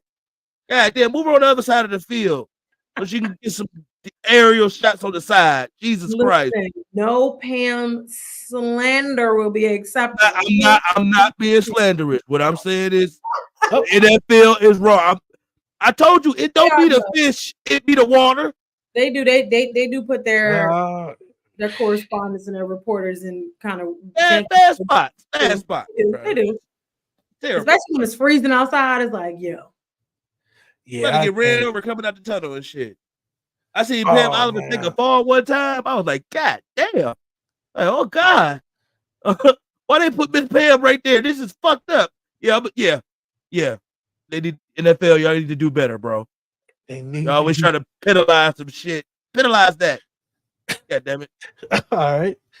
Now we got random rant about Pam Oliver. I'm sorry, Auntie. Boom don't like whatever he don't like no more. Oh, Canada. Boom don't like Canada, and Courtney don't like the NFL. We about to get canceled in a lot of countries. Not really an NFL fan, bro. I'm not really an NFL fan. Like the product or the product. The product is bullshit. Man, the product is bullshit. Now. Hold on now. Now you gonna go too far there, Ray. You ain't gonna talk about the NFL. NFL is my favorite sport. Always have been. Always will be. I'm just saying, Claude. I'm just saying, Claude. Like the sport and not like the. I think the politics of it is bullshit. I think the politics of it, the NFL is bullshit. Yeah. It's rich white man playing this. When we gonna cross over to the real shit is what I want to know. What's up?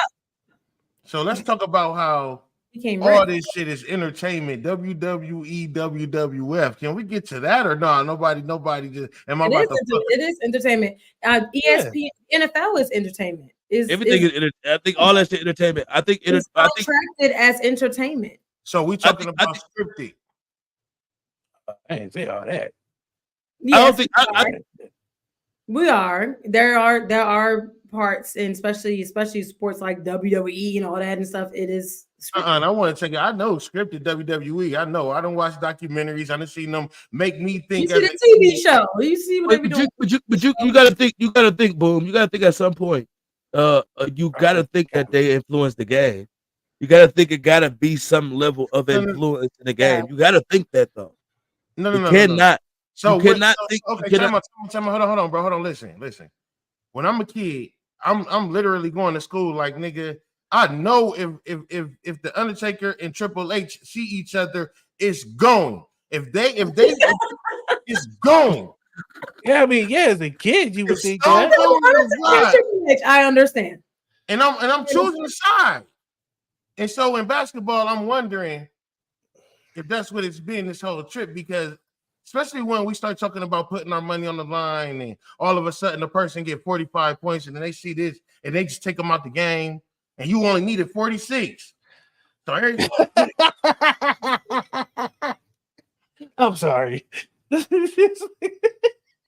Yo.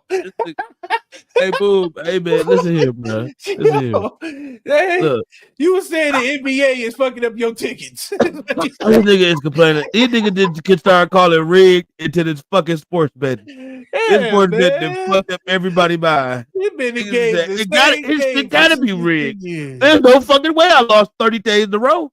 I think it was a cute story. I just think the Chiefs. No, I think Taylor Swift was a way for the NFL to continue their entertainment entity portion of it, and for a way for them to tap into a different fan industry to bring in that revenue and bring in that fandom. And it just so happened to, I believe they set it up for it to be Taylor Swift and Travis, because why? The Chiefs, why not? And because he admittedly came out and said, "Oh, I like Taylor Swift and I wanted to give her a friendship bracelet," and then all the NFL was like, "Doo-doo." They said, "Let's do it." They said, "We got the bracelet for you right now. Where you at? Pull up and get the bracelet, bro." Boom. Now we're about to tap into a whole audience, and that's what I'm saying. Bullshit. Like we're now going to capitalize. They're going to capitalize off of any and everything when it comes to it. So I will say, the Super Bowl and the NFL are two different entities as well. The Super Bowl is its own thing. Super Bowl is not a part of the NFL. They are partnered with the NFL. And I don't know if I'm supposed to be saying that one. No, I get it. Super Bowl is its own name, and the NFL comes plays at the Super Bowl. I totally facts. Let me ask you one last question though. Oh, Jalen Brunson back on the floor. Yay, Jay! Good news. It's still down. Do you think that you had to add the WNBA? Oh, we're talking about women's sports now. Yeah, I'm not scared no more. I went and looked across the street by myself. Hey, her face. I ain't gonna lie. Her face kind of scared me again. Her face kind of scared me again. She said, "Oh, we talking about women's sports?" I said, "Oh shit." No, I'm across the street by myself. She hit that nigga with the people's eyes. Cross the gun line, boss. Don't cross the gun line, boss. No, but look. Do you think that? And I got my own answer, but yes or no? Do you think that the women in WNBA are getting paid what they should be getting paid? And if you do, yes or no, why? No. So if you, and I've been an advocate for the WNBA for quite some time. Like if you go and check out my, right now it's on, the videos are mainly on TikTok until it's banned. But if you go on my TikTok page, I've made plenty of videos about women. I just made one this WNBA season about the salaries when I compared the two number one overalls, Wemby for the Wemby for the NBA and Clark for the WNBA, and you just compare their salaries, and not only just salary, but TV deals, sports revenue, just all types of things. And the minimum for a NBA player coming into the minimum is like 1.3 mil for a minimum. And then the minimum for women coming in is what? 700,000 or whatever. Like it's not even close to what I under from, it wasn't close. I can't remember the exact numbers, but it's not close at all. And these are, again, the both number one overall picks from the NBA and the WNBA. So no, they do not get paid adequately. Do I think that, I'm not gonna get into that too much because y'all might get mad when I say that I do feel that we do overpay our athletes in general, because there are some professions that deserve to actually make the income that a lot of these athletes make. And I understand it's entertainment and entertainment us, but that's what they used to do in slavery back in the day, but we don't get into that. But I do feel like there are some professions that should be making what a lot of these athletes make, because without these professions, a lot of the world wouldn't. The athletes wouldn't even get there without some of these people. I do want to say this. Athletes wouldn't even ever be able to get there. I do want to say this. I look at, I guess the money that maybe they both generate, right? And then I'm saying, okay, well, I get it. Maybe they generate the same amount of the stands. Maybe they can pay them a little bit more for that in the concession stands or whatever, ticket revenues, whatever. But what I'm not hearing nobody say I'm finna go get my daughter them Caitlin Clarks. I'm not seeing nobody walk around with the Caitlin Clark jersey on. I'm not seeing it personally, and maybe it's happening, and I'm just not outside enough. No, that shit's selling, bro. Okay, so look, they're not selling to our community. They're not selling to our people are buying our people things, and they have sold us out. And that's what I'm saying, bro. About our people in our community and what it was being sold out. I haven't seen players that got sold out. We got a few players that deserve in the same. That's what I'm saying. I haven't seen nobody wearing the Reese jersey though. I mean, even because they sold out, boo. They sold the fuck out, bro. They don't have no more. We only sold 50 of each. We only needed 50, bro. We only need to sell 100. What are you talking about? They didn't expect to sell them. They was like, we gonna only get 100 of these bitches. They're like, once we get 100 of them, we ain't doing no more. We ain't gonna get no more. And they got them 100. They was like, hey, hold on, wait a minute. That's fucked up though. Yeah, fire up the printers, Chuck. Fire up the printer. We got it messed up. We got to sell. I want to say though, because the WNBA is an entity and a branch off of the NBA, I understand that the revenue isn't the same. Whatever. Not saying it. First of all, the WNBA needs to put me on the marketing team, because it's literally what I do. They don't market it good enough. They don't market it all. Them jerseys are so fire for them females, man. Like there's so much things that they could do in terms of marketing that could really boost it, but they don't market it well enough. And the NBA does not help the women as much as they don't do their fucking part. They don't do their parts. Like they oh, we helped y'all exist. But you know what's crazy? I knew that they was together, but if you would have said that today, I wouldn't even really thought like this is the same fucking company, basically. Yes. So you think they should make more jerseys? There are 16. There's 12. Obviously, there's 12 teams within the WNBA. We know that there's only 12 teams. Hopefully, to increase and get to more. Damn, it's only 12. But I ain't gonna lie to y'all. Go ahead. Hold on. Hold on. They really should be getting paid more then. Yeah, because there's only 12. Only 12. Okay, hold on. 12. Half of the WNBA teams are directly correlated and play directly where NBA teams play. Exactly. Example, the Los Angeles Sparks, the Los Angeles Lakers, and technically the Clippers. They all play at the crypto.com arena. You have there's certain teams like that just play in the same space, but teams like Atlanta, Atlanta Hawks and the Atlanta Dream, they do not play in the same places, but they are essentially sisters, but you will never really see them do anything cohesive that's together. You'll see them do the Skyhawks because that's their NBA G League team, but you will not see them do much of anything with the Dream. So again, half of the teams are sisters with NBA teams, and you don't hear about it, you don't see it, you wouldn't even know unless you knew. So when the Lakers have a cookout, you saying the Sparks should be right there too? Like, what's up? Hell yeah, it should be a joint fucking cookout. This is our people. That's a fact. That's a fact. I agree with that, and I ain't never think about that. And I'm glad you said that because now I'm I've been a big double NBA fan since the Detroit Shot. You know what I'm saying? I ain't gonna real legendary team. You know what I'm saying? Been winning shit. That's in Detroit. One of the kids that get out of here because the Red Wings are up there. The Red Wings are the shit too. Don't do my city, bro. You chill out, relax. We got a lot of winning going on up there. There's a lot of winning at the window of the city, bro. The city has a lot of wins. But besides, we have had our trials and tribulations. No, not at all. I don't care, Courtney. I don't care what the sports world say about Detroit. Y'all all right? I know we all right. Fuck what the sports world say. On 10 about their sports teams and their organizations. They be on 10. We know what's going on. Pistons ain't even real, and they still stand behind. Great year, nigga. Great year up in Michigan. Michigan is doing we doing just fine. We doing just fine up in Michigan, my boy. You hear me? All the way down. Do you hear me? The next time you want to piss somebody off, just tell them. You know what I'm saying? What nobody said about you. About that Ohio right. shit Look, that's going on. He's been on the rant for 5 minutes since I said that. You all right? He's been on the rant for 5 minutes since I told him he was all right. Don't do that. Don't do that. He turned up after I told him he was all right. Don't do that, brother. I'm just saying, bro. Everything is good in Michigan. We all right. All right. You got a little. You got a shot. You feel good. You feel good. You get it off your chest. You feel good now.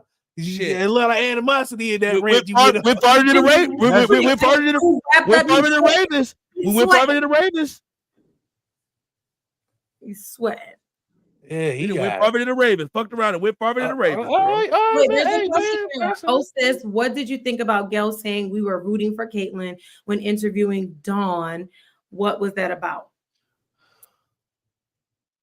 You talking about Gail King? If you talking about Gail King, we know Dr. Umar will take care of her. Don't speak for me. Okay. Gail King don't speak for me. You said that shit about Kogan. We've been done with Gail King since then. That's what I'm saying. Like Gail King has a way, and there's nothing against her. People who like her, people who support her, and everything. I have nothing necessarily against the lady, but I do feel as though that she doesn't put on for our culture. She doesn't put on for white. People. She got R. Kelly locked up too. And she's not. She texts more than anything. She's not necessarily like, I won't say she's for the culture. She doesn't give for the culture in any way. And that's just my honest opinion. That's just how I feel about it. And for her to say that we're rooting for Caitlyn, some people in our community are, but a lot of people, we have to, I'm gonna make this very clear. I'll make this very, very clear. Before Caitlyn Clark became known, she became known because of Angel Reese. She didn't become known because she just was all this automatic great player. She was a great player before Angel Reese had the interaction with her, and they weren't talking about her like that. They weren't on her like that. Yes, they call her the females, Steph Curry and all that stuff, but she wasn't as big as she was now before she and Angel Reese met on that court and had that interaction. So I feel like a lot of the times we're giving one's height and the other one we're giving flat, and that's not okay for me. Do I agree with all of Angel's behaviors? No. But do I believe that she should have just as much clout and hype as Caitlyn? Absolutely. I also feel the same way about South Carolina. South Carolina went 38-0. That is that's historical. That stuff doesn't happen. And the fact of the matter is we spent all of March Madness talking about Caitlyn Clark in Iowa, and they haven't won, excuse my language, shit. They haven't won anything. Whoa. These teams have won and have beat. Dawn became the third coach as a woman, as a Black woman, to bring home a championship within her team within the past, 3 to 4 years. And that's not talked about enough. That's not celebrated enough. This, like I said, the team went 38-0. It doesn't matter how they got there. It just matters that they did get there and they finished. They don't get the recognition. They don't get the recognition that they deserve. And that's where I have a problem with. I think Angel probably went where she was going to be accepted, because at the end of the day, Nike didn't give Asia Wilson a shoe or a signature shoe. So why would Angel think that she was going to get one? Go where you're accepted and you're appreciated. And I think that was good for her. Mm-hmm. Yep. Yep. I'm all for it. I can tell you about the Caitlin Clark superhero thing. And I said this before, and I said it. I'm gonna say it again. You ever seen the movie Magical Negroes? It's a weird movie. It's actually a stupid ass movie, but I'm gonna give y'all the premise. With David Adam Greer. It's the Black Hogwarts. It ain't.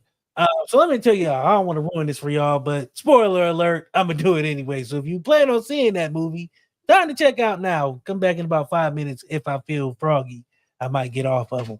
But the movie is about how you're supposed to use your magical Negro powers to basically, in essence, they was trying to soothe white people's egos so they wouldn't kill Black people. That's the movie. That was their superpower, is to make white people feel good about themselves so they see Black people like invisible or something like that. I don't know.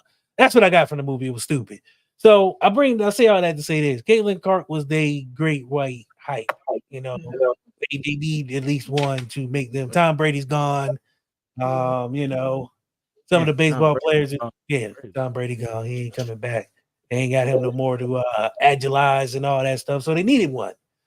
Caitlin Clark just happened to be the flavor of the month because of what happened. You see that picture of her walking away looking innocent, and Angel Reese, the big Black, you know what I'm saying, doing all this behind her back, boogie. So they took that picture and they made that their focal point. That was the point of interception where they was like, hey, you see her? Look at her. She's innocent, fragile, and they all these Black people on her back. And we're going to uplift her. And then she became the flavor of the year. And now she's this story that everybody just can't get enough of.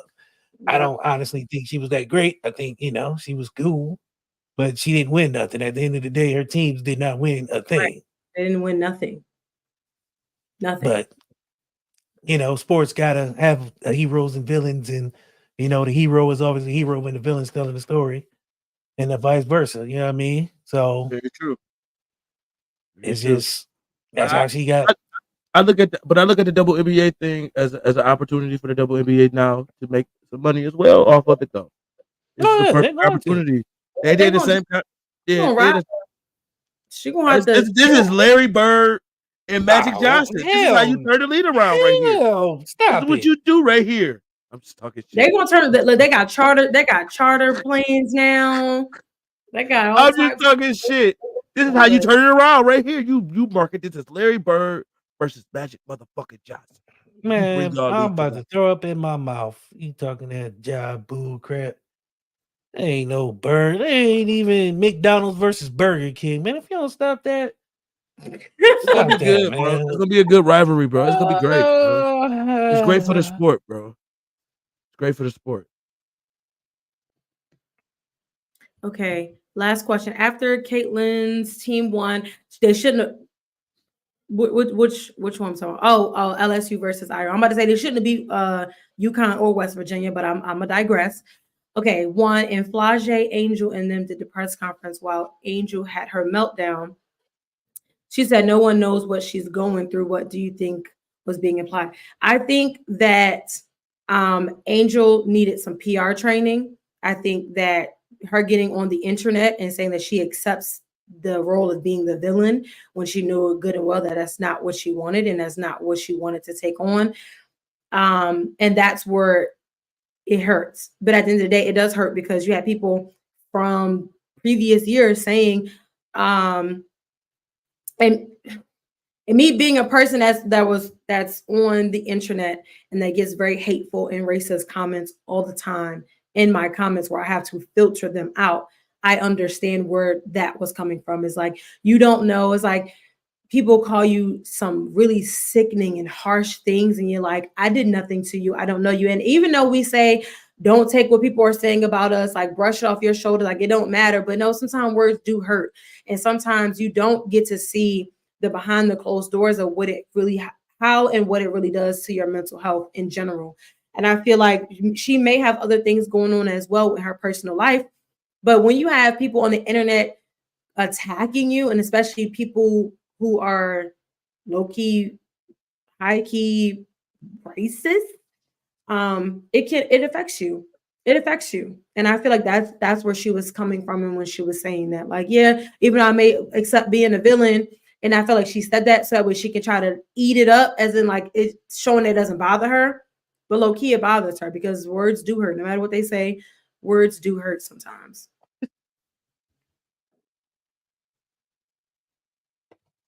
Hey, while we on sports, y'all, I know this don't got nothing to do with the fuck. Y'all see this shit right here? This I can't see it. That's what you was crackling about over. I thought you was laughing at me. Fucking Devin Haney and Raven Simone dad. I swear to God, I can't unsee it, bro. That shit's fucked up, bro. All right, I was like, what the hell is he laughing? I sent it to the with the shit group thing. I'll take that out later. All right. I think, but I do think you're right, because like even when she had that little break where she like left the team for PR, a little bit, she DPR. She definitely DPR. Definitely needed PR.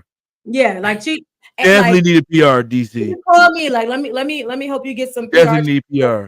Because low key, a lot of like her coaching staff failed her in a lot of different ways by allowing her. And again, I'm not saying silence her. I'm not saying don't let her talk and be herself. I'm saying there's a time and a place for everything, and knowing how the media eats things up, especially women of color.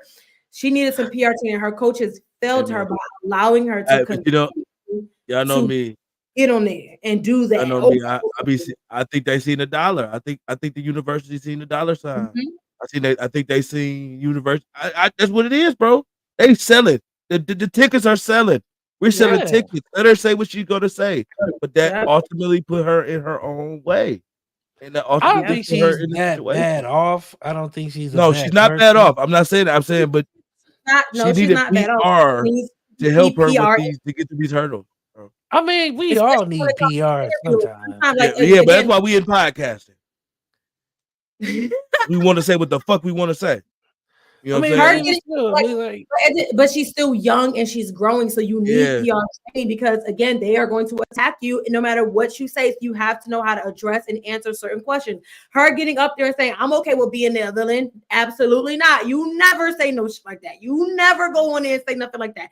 You don't even. Some questions you got to learn how to not answer or digress or divert. That's what you have to do. And her team and her coaches felt her when it came to that, because at the end of the day, hey, we're gonna sit y'all down. When the media as a black woman, bro, questions, when they ask you these type of questions, you don't necessarily have to give them that type of answer. You can give them a nice, nasty answer, or you can give them a different answer. You can give them whatever you want, or change the subject when you answer your question. Make the narrative.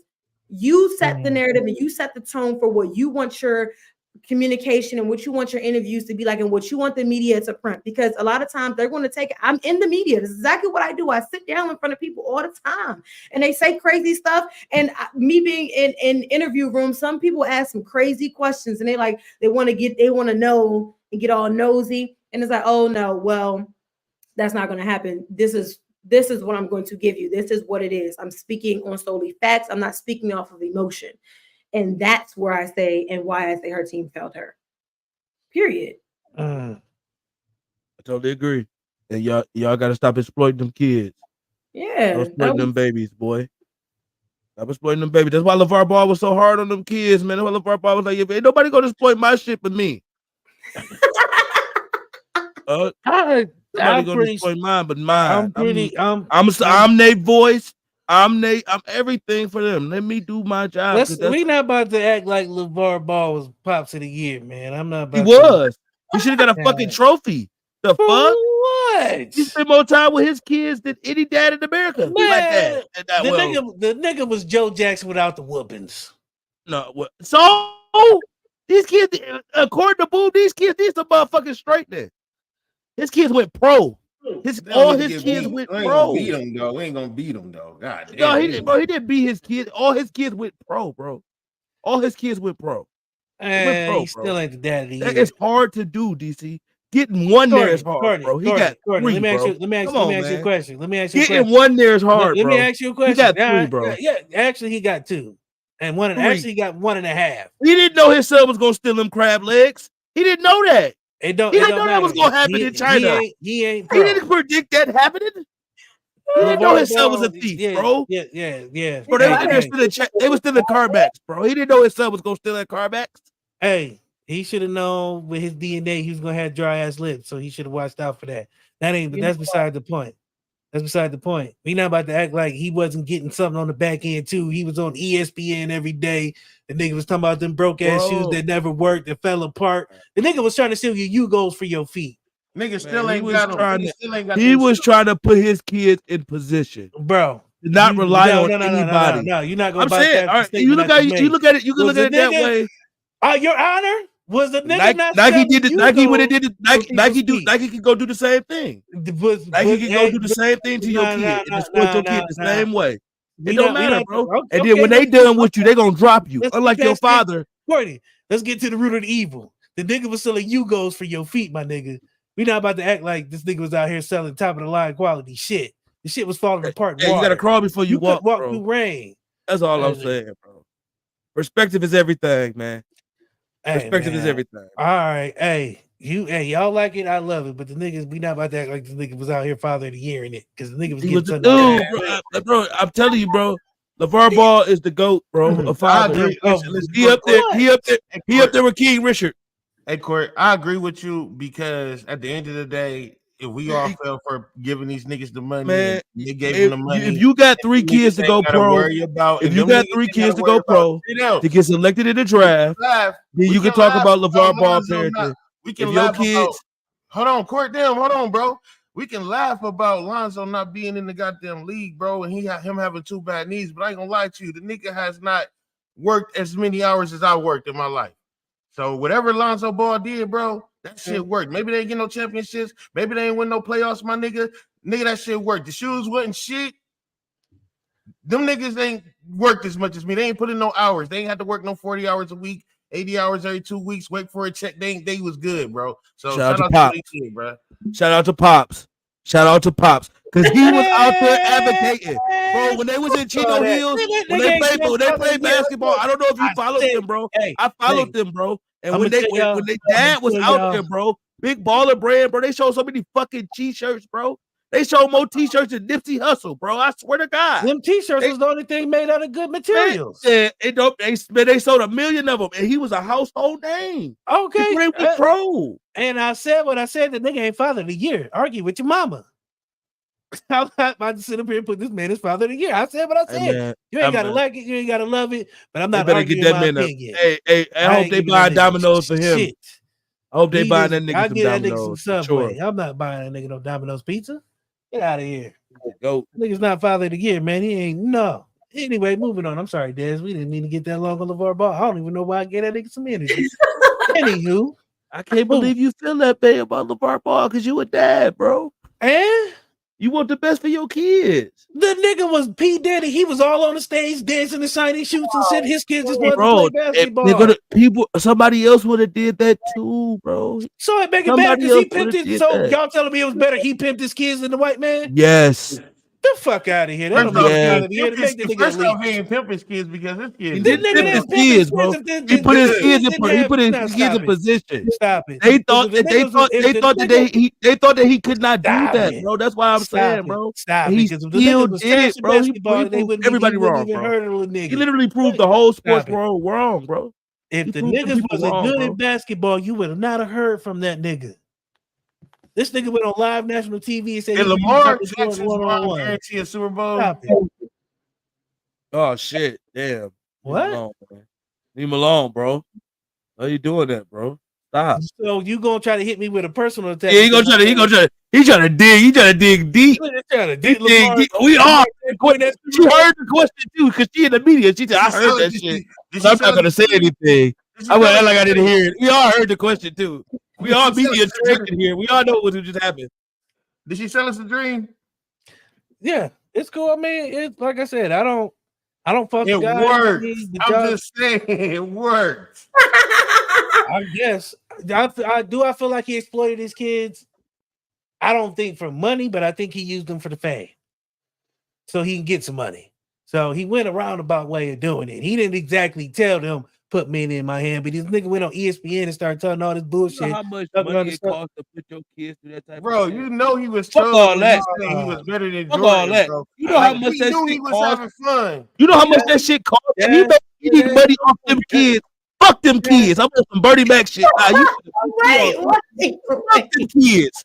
First of all, you done pissed me off. You know how much millions and millions of dollars LeVar Ball had to spend to put them three big bastards through school, them big ass shoes, them big ass shirts you talking about, them big ass clothes. You crazy? They exploited him. Are you fucking that? They could never pay that man back the amount of money that he put through them. You can shut the fuck up with all that shit. Cause ain't no way in the fuck you about to sit here and tell me LeVar Ball exploited them damn kids. I said what I said. You better not sit here and say that dude exploited them damn kids. All that fucking money he poured into them kids, that shit is expensive. Them kids went through all types of AAUs, caps, book bag, trips, and shit. Man, get the fuck out of here. LeVar Ball, hey, bro, you deserve a fucking medal. I would have left them niggas and when they got the milk. What are you talking about? Let me ask you a question now. So you went all high strong on that. Let me ask you a question. Did they ask for all that? Or it doesn't matter. They making millions of dollars right now. It doesn't fucking matter what you want.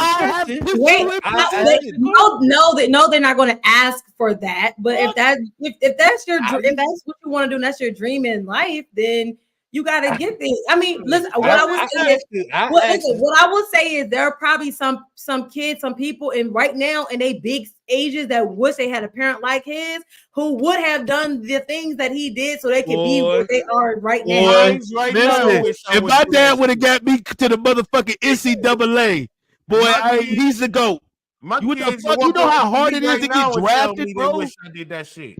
I asked a simple question, yo. And it didn't go to college. None of y'all personally. I just asked a question. Just saying, bro. It did, bro. He did it his way, bro. That's follow the plan, bro.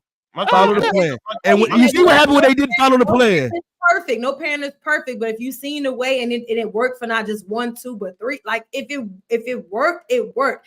Not saying it was 100% correct or whatever, but if it worked, it worked. And again. Multiple kids. It wasn't just like one kid. It was multiple kids. So it's like that's why I said. That's what I'm saying, bro. They talk about Joe Jackson. They talk about Joe Jackson too. That is some bullshit, bro. He had Michael and he had Janet. He's the fucking GOAT. He's the GOAT dad, bro. Yeah, he's a GOAT dad, bro. I mean, he got right. He don't even. They got everybody else. But he did have they all Lamar Jackson. Don't forget he had Lamar up in there. What he like a? My bad. Anyway, so like I was saying, I wasn't Randy Jackson. That's what I meant. Randy Jackson. I mean, no. You an asshole. You an asshole for that. DC, you got my blood pressure up, bro. I think we need to move on. Hold on, no, before we move on, I got one more statement to make. We're going to table topic because you're going to agree. You're going to agree to disagree, and that's okay. Nobody's saying he's that. I didn't hear nobody say he's dad of the year, but I heard him saying that he did what he needed to do, what he thought was best at the time to get his kids to where they are now, and they're not hurting or struggling or wanting for nothing because of his hard work that he put in and pushed them to get to where they are. Period. True. I said one fucking GOAT. Fucking GOAT. My dad can't give me $3 right now.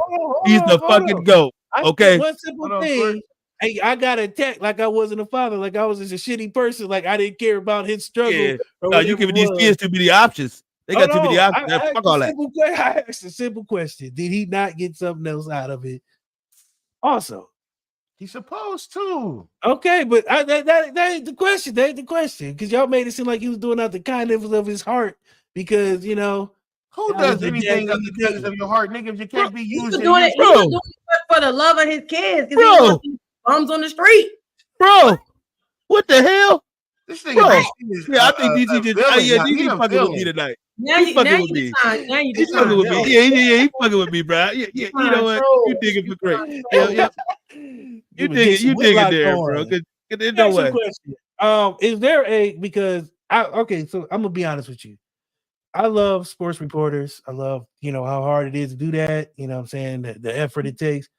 But I hate Jason Whitlock. I hate everything about him. I hate his soul. I hate the fact that he get up every morning and go do a job. I can't stand this nigga Jason Whitlock. I'm sorry.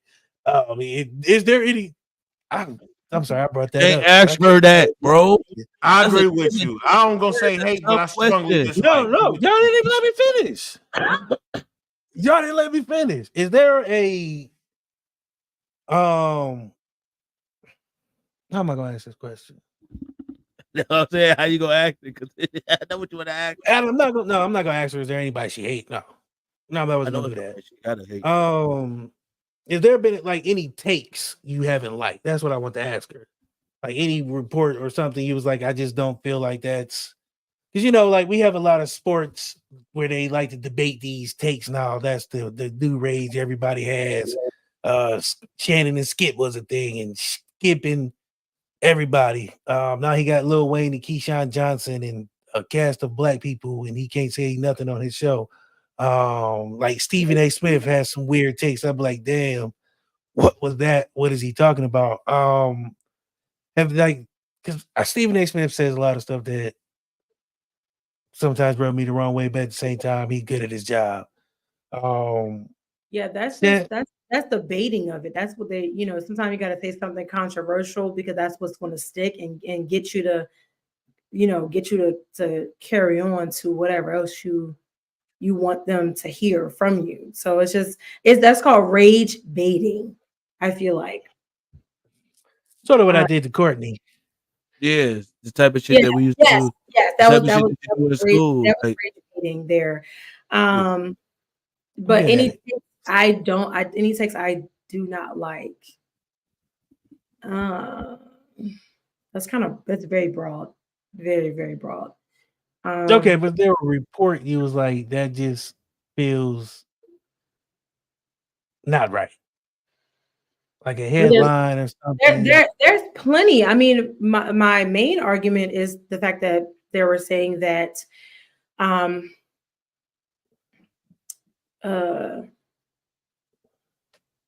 they were basically, and I don't mean to bring the WNBA or bring Caitlin Black. No, go ahead. Saying that like CC is more marketable than any other woman currently in the WNBA, and I think that's false. I think that's absolutely false. We'll take off saying that one video. Cat. Yeah, I think that's absolutely false, especially because we have so many women of color that have, and not even just women of color, women in general, but so many women who have carried the WNBA on their backs, especially like we have a, two-time MVP in Asia Wilson, and it's like the shock was the shit. She's not marketable. She didn't have candles, chips, a book. Now she's with Gatorade. She's with Nike. Like the argument of her not being marketable is just false. Like first of all, she's in the best, the first, the finest sorority of all mankind. So she already got thousands upon thousands of women behind her to back her up. She's marketable. So it's just the argument of the marketability just wasn't right. And I wasn't feeling that because I don't feel like we should knock other players in order to bring another player up, period. Say what you want. Like, oh, good for her. Congratulations for her. Move on to something else. Talk about somebody else's great accomplishments as well. You don't have to knock them or compare them because you can't compete what you can't compare. I think the whole Clayton Clark thing was like as a male looking at it, it was like a slap in the face because it's like she ain't even played the game yet, and y'all already like made her to go to the WNBA, and like it's kind of like what they did with Bron. It was like he ain't even played the game yet, but they was already crowning him the king of the league. He lived up to it, but at the same time. Yeah, relax, Courtney, nigga. Goddamn, I wasn't gonna slam it, nigga. Jesus Christ. He's not about to play with you. He's not even put Brian in this category. Brian had nothing to do with this. I'm making a comparison, man. I'm making a comparison. Compare her to Brian, though. I'm not comparing the lifestyles or nothing like that. I'm just saying they already crowned her queen of the WNBA and she ain't played a game yet. I mean, she ain't been in the league but a cup of tea, and they already trying to make her the face of a league that's already been dominated by other people before she got there. They're trying to Christopher Columbus this shit. Right. You know what I mean? Like, Columbus is crazy. Hey, Christopher Columbus is wild, but I like that comparison. That is, you see, they trying to give her. They trying to I give like her. how you. I like what you did. Yeah, there. yeah. I like what you you did. That was nice. Yeah. That was nice. That was that. But anyway, I appreciate you, boy. That's yeah, good, my boy. And you got to clip that one too. That was nice. Definitely. But they already trying to give her, property that's already owned, like real estate on somebody's land. Like she hasn't won anything in college. I don't know about high school. She hasn't won or earned anything, and it's like you're already. Hey, she's on all the billboards. Her press conference was in front of a fucking crowd, like a full stadium. You know what Andrew Reese was? It was like 3 people and a hot dog vendor and a little ass billboard. Like just the fact that, like, just that. Then she already got a deal. That's cool. Nike, do what you want with your money, but it's like y'all already trying to make her the face of a league she ain't even played in yet. Right. And to me, that's just like weird because she ain't won in college. You had a whole team that went 38-0, and y'all ain't shown none of their players the same respect. I mean, you had the champions from last year, LSU. They had players come in, you ain't show them kind of respect. And even players on teams who didn't win a national championship ball a little more than her, but yet still at the same time, it's like y'all propping her on this pedestal, and then when it don't work, then what? What's the excuse then? That's the question. That's the question. Her community is going to make it work. Her community is going to make it work. Come on now, y'all. Come on, man. I ain't seen people so hyped. Like you see how they do hip hop? Like hip hop didn't start existing till Eminem came along. Come on now. Again, like I said, they need that great hype to keep them. You know what I mean? Yeah, you said it that's so politically correct. Because if I would have said some other shit, I would have been yeah. Gotta be professional. You gotta be professional. You know what I'm saying? You gotta need that hype though. Like, and that's the truth. Bro, I'm trying to tell you, they try to make her the story so bad, she became the story. Yeah, you would have thought they won the tournament. You would have thought because anybody says anything against it, you're a hater, or you're a hater, or you just try to be racist because they try to turn the racism on us. Yeah. Like, it was to the point. I didn't even want to talk about it. Me? I didn't even want to talk about it. I didn't want to talk about it. It was like to the point. It was like you being a little prejudiced. I didn't want to, because you can't be racist. We black, you can't be racist by definition. But it said we be a little prejudiced, y'all. So I ain't even been talking about it. I don't even want to talk about it because that's that shit right there. That's that bullshit. It is. Like I said, I feel like it was they built a whole $1 billion marketing around just her. Yep. And bro, like even her draft to me, even the draft showed where the direction was going. The way the draft was designed, the way they put a lot of money into their draft this year. They put more money into the. I don't like how they only showed her story. I understand she's number one. That is crazy. I did not like it. First of all, I don't like the interview questions in between after they get drafted. I hate them. Holly, I love you. I love you, Holly, but I hate the interview questions. I want to see when they get drafted, show their story, show a clip of their story, and then maybe ask them some interview questions, because we don't really like, if you don't watch college basketball, if you don't watch women's basketball, even if you don't watch certain teams, if you only watch one team, you only hip to one team, you only know those players. But you're watching this draft and you may be a fan of the WNBA and you want to see everybody that's coming in now. We want to know everybody's story. We should be able to hear a little bit of everybody's story when their name gets called. It's their greatest honor in their career. They're going to be professionals if they make it out of training camp and if they don't get waived after preseason. But you still are getting drafted, and you still should have your story highlighted and showed to everybody else. And I just didn't like the way they just solely did her show. I mean, her background. I didn't like that. For me, I just didn't like it. Yeah, I didn't either. I feel like the draft showed, and that's what I'm saying. I feel like the draft showed the direction that the WNBA is going, and it's gonna be a very dicey fundamental road. league. No, it's gonna be very dicey. It's gonna be very dicey. It's gonna be a very dicey, choose your side type of league. And it's gonna be this being pushed over here for this community, and this community is gonna be. We're gonna have to fight. Is what I'm saying, y'all. We're gonna have to fight, and she's gonna. Angela Reese has put herself in a unique situation to me. She's gonna have to produce. And if she don't produce, they're gonna say, "Look, that's what we were talking about right there." And this is why she's better, and this is why we put the money here. So it's gonna be all about the sport, and that's what I said. They're taking it away from. This shit about basketball. They did the same thing to Sha'Carri. Like my yes, bro. Yes, bro. My thing about this whole situation, and I've been hearing y'all speak about this all night about the reporters and how they speak and the media and what they cover and who they want to cover and when they want to cover. People not even producing, they just cover them because they need this and that and the other. Our real fucking problem is that we worry too much about their goddamn cameras and their goddamn business, and we are the ones who are paying for their fucking cameras and their fucking business. So I'm done. No, I agree with you. I agree. I don't know if you. I don't want to go nowhere else with it because I'll probably start getting disrespectful. No, I agree with you. I agree with you 100%. I agree with you, but I think you do got to be worried about your perspective and how you present it. You do. You do. Okay, fuck that. Fuck that. We going there. It's just how that's just how they make us out to be. Cool. And is it right? No, it's not right. It's not right. But the same way we just talked about Jimmy Butler and how he just be saying stuff off the wall and stuff. Again, look at how he's perceived and how he's made to be a problem child. And then you got to realize this is a workplace too. This is a workplace. But see, that's us though, right? See, the reason that it becomes us, bro. This is the real reason that it becomes us is because we got our whole motherfucking community, our tribe, whatever, our people around us. At that point, it won't matter what no fucking body else say outside of that shit. They can say do they got TV deals for me and advertising? And we're worried about a TV deal from a motherfucker that's trying to touch one of our kids. That's what I'm saying. But I'm saying, at what point do we hold our people accountable too? At what point do we say, hey, we need to do this training? And that's what she said, media training. You gonna send me out here half-ass?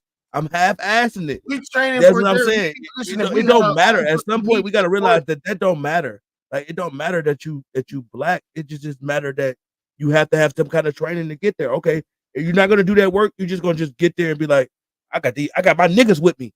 My niggas with me. This is good. It's not like that. That's not how gonna work. Them niggas gonna walk out on you, and them niggas are not gonna have that money to do what you need to do to get to the next level. You sitting here telling the nigga to put on his goddamn tapping shoes and say what the fuck you need to No, say. I'm not saying put on no tapping shoes. I'm saying you gotta have me no. That's not what I'm saying, bro. No, listen. That's not what I'm saying, bro. I'm saying if your tap shoes ain't even at least shined. I think if they ain't in the closet, if you ain't got it in the toolbox to have, then you won't be able to use it. Boom.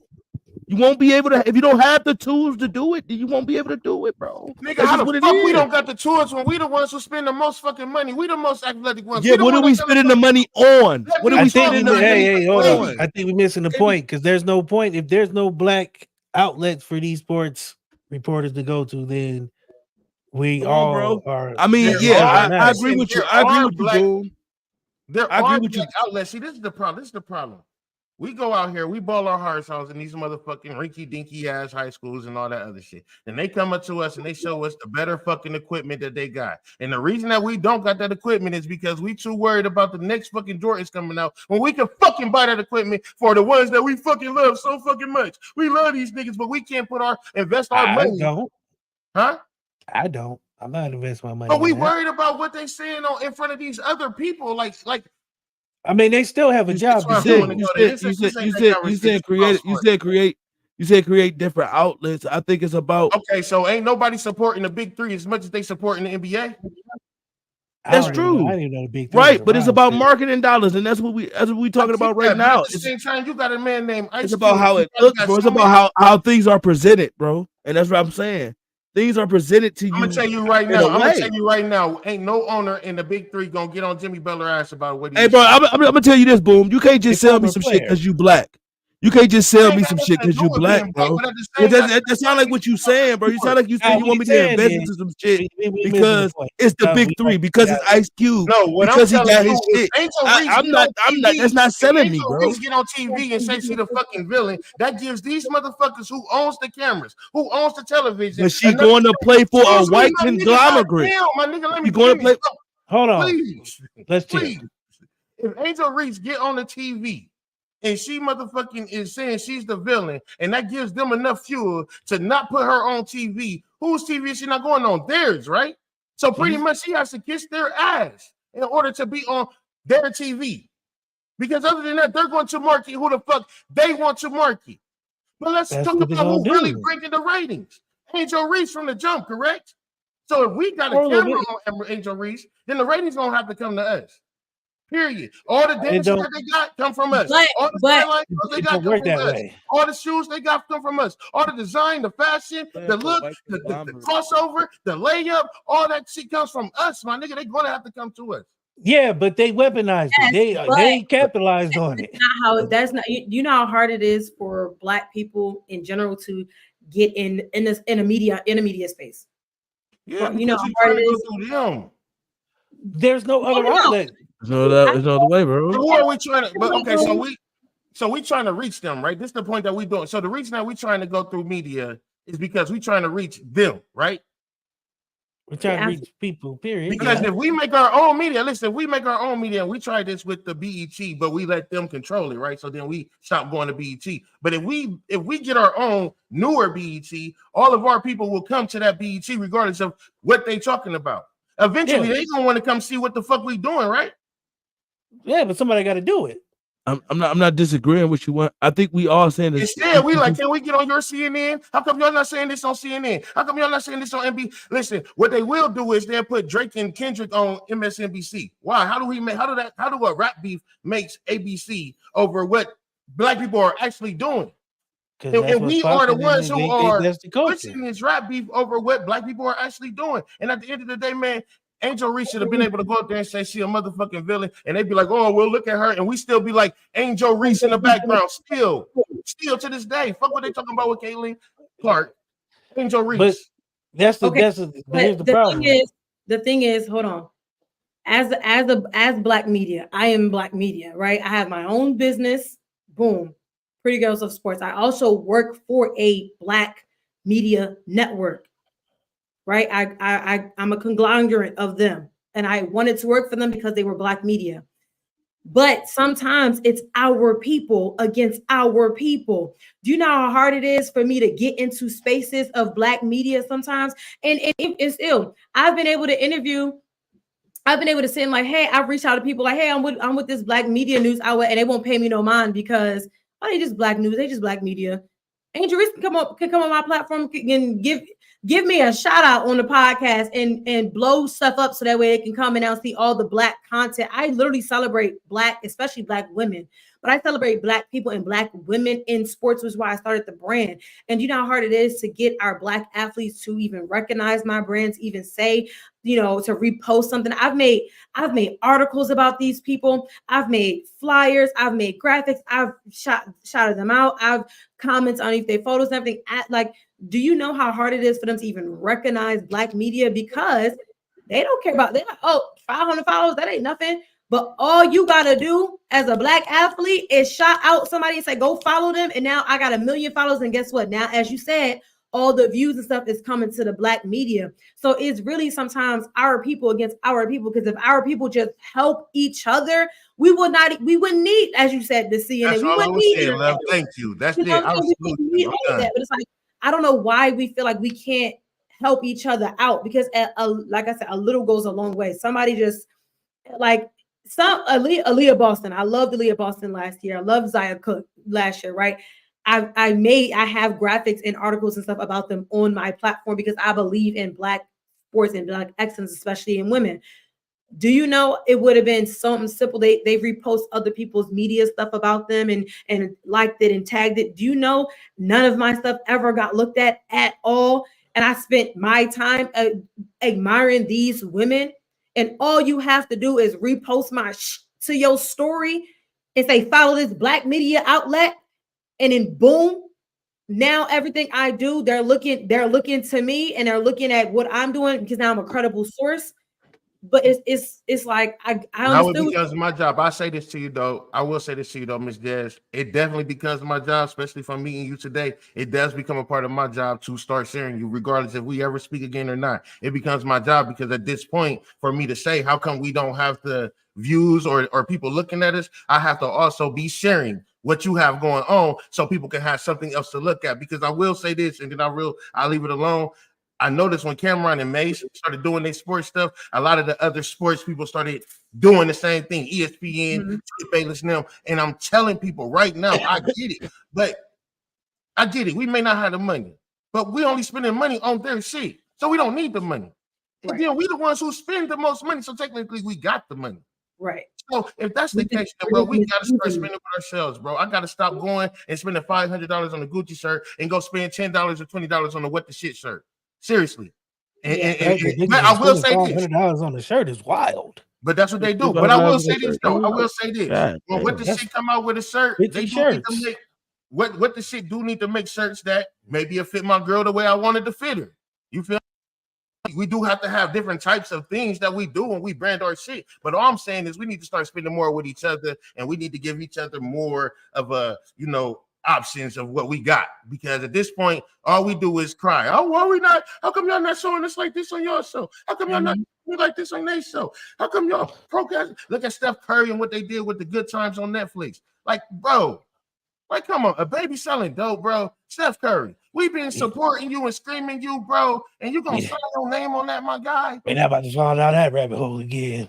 Good Times is a good show. We love Netflix. Man, we let them have the media, and this is what we get, man. And we got to stop doing Tubi, just giving them just the bare minimum too. But shout out to y'all. I mean, I kind of like it. I likes what I likes, and I don't like nothing else. Well, see sports. Before we get out of 1v1, Caitlyn or Aries. I mean Angel. I said Aries. 1v1, Caitlyn or Angel. 1v1. Like 3-pointers and everything, or how are we doing this? Is this 1v1? I mean, 1v1 to 10 by ones and twos. I guess we'll do it like that. Anybody who don't got to watch wins. Anybody who don't got to who? Watch wins. A watch. Got to watch that. Is winning. I don't want to see that. Like that to me, it wouldn't be. It's a contrast of styles for one. Because one is tall and one is short. Angel's a post player. I haven't seen her perimeter defense. Different positions, so it's kind of hard to. Yeah, the different positions. Okay, see, I didn't know. That's me. Yeah, okay. They're two different positions, so it's kind of hard to like judge that because it's like Shaq first Steph Curry. I get it. I told you. Yeah. Well, I wanted to ask y'all about this quick boxing. It's the only sport we ain't say nothing about was some good old bro. I've been watching I don't even care about boxing. Oh man, we got two big fights coming up. It's been leaving lately, bro. We got two big fights coming up. We got two of them coming up. Two of them on the ticket. We got my boy Tank and Frank. Who y'all got? I'm going with Tank. I ain't even watching it. Definitely going with Mr. Wilson left hook. I'm definitely going with Tank, man. I'm going with Tank on this one. But I don't want to sleep. I don't want to sleep on this one. Boom. I don't want to be sleep on this Frank one. Frank got beat by somebody though. I think but Frank got a strong mind. You know how somebody can be broken in the ring, and a lot of niggas do they fight Tank break them down mentally. He's a mentally Tank can just take great fighter. I don't watch Tank take some punches just to get that hook off. But I'm a little worried. But I'm always worried when it comes to boxing for me. But we also got Devin Haney. Devin Haney did not lose. I think they're gonna overturn it. I think they're gonna overturn it. Though. I was about to say, you think they're gonna overturn it because they came out with that failing of the drug test? Because how did you take a drug test before you fight and after he volunteered for the drug test? So you have to take a drug test before. I think you know how to take drug test. You know how you go take a drug test at a job. But usually, if you take a drug test before, it shouldn't take you can get an immediate drug test where you can take one.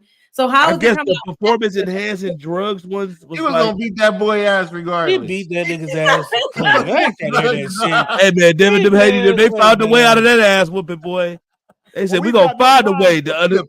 to get our ass whooped. We'll They pay you. got Nah, their ass whooped. that nigga got his ass No. whooped, man. The world's seen it. You PEDs. can't undo Hey, it. that nigga should have took PEDs. And I was Shoulda mad had too. He should have shared them. Let me get some. I was mad. God, The way he whipped that nigga's ass was outrageous. I ain't even watch boxing, but I seen that nigga's ass whooping.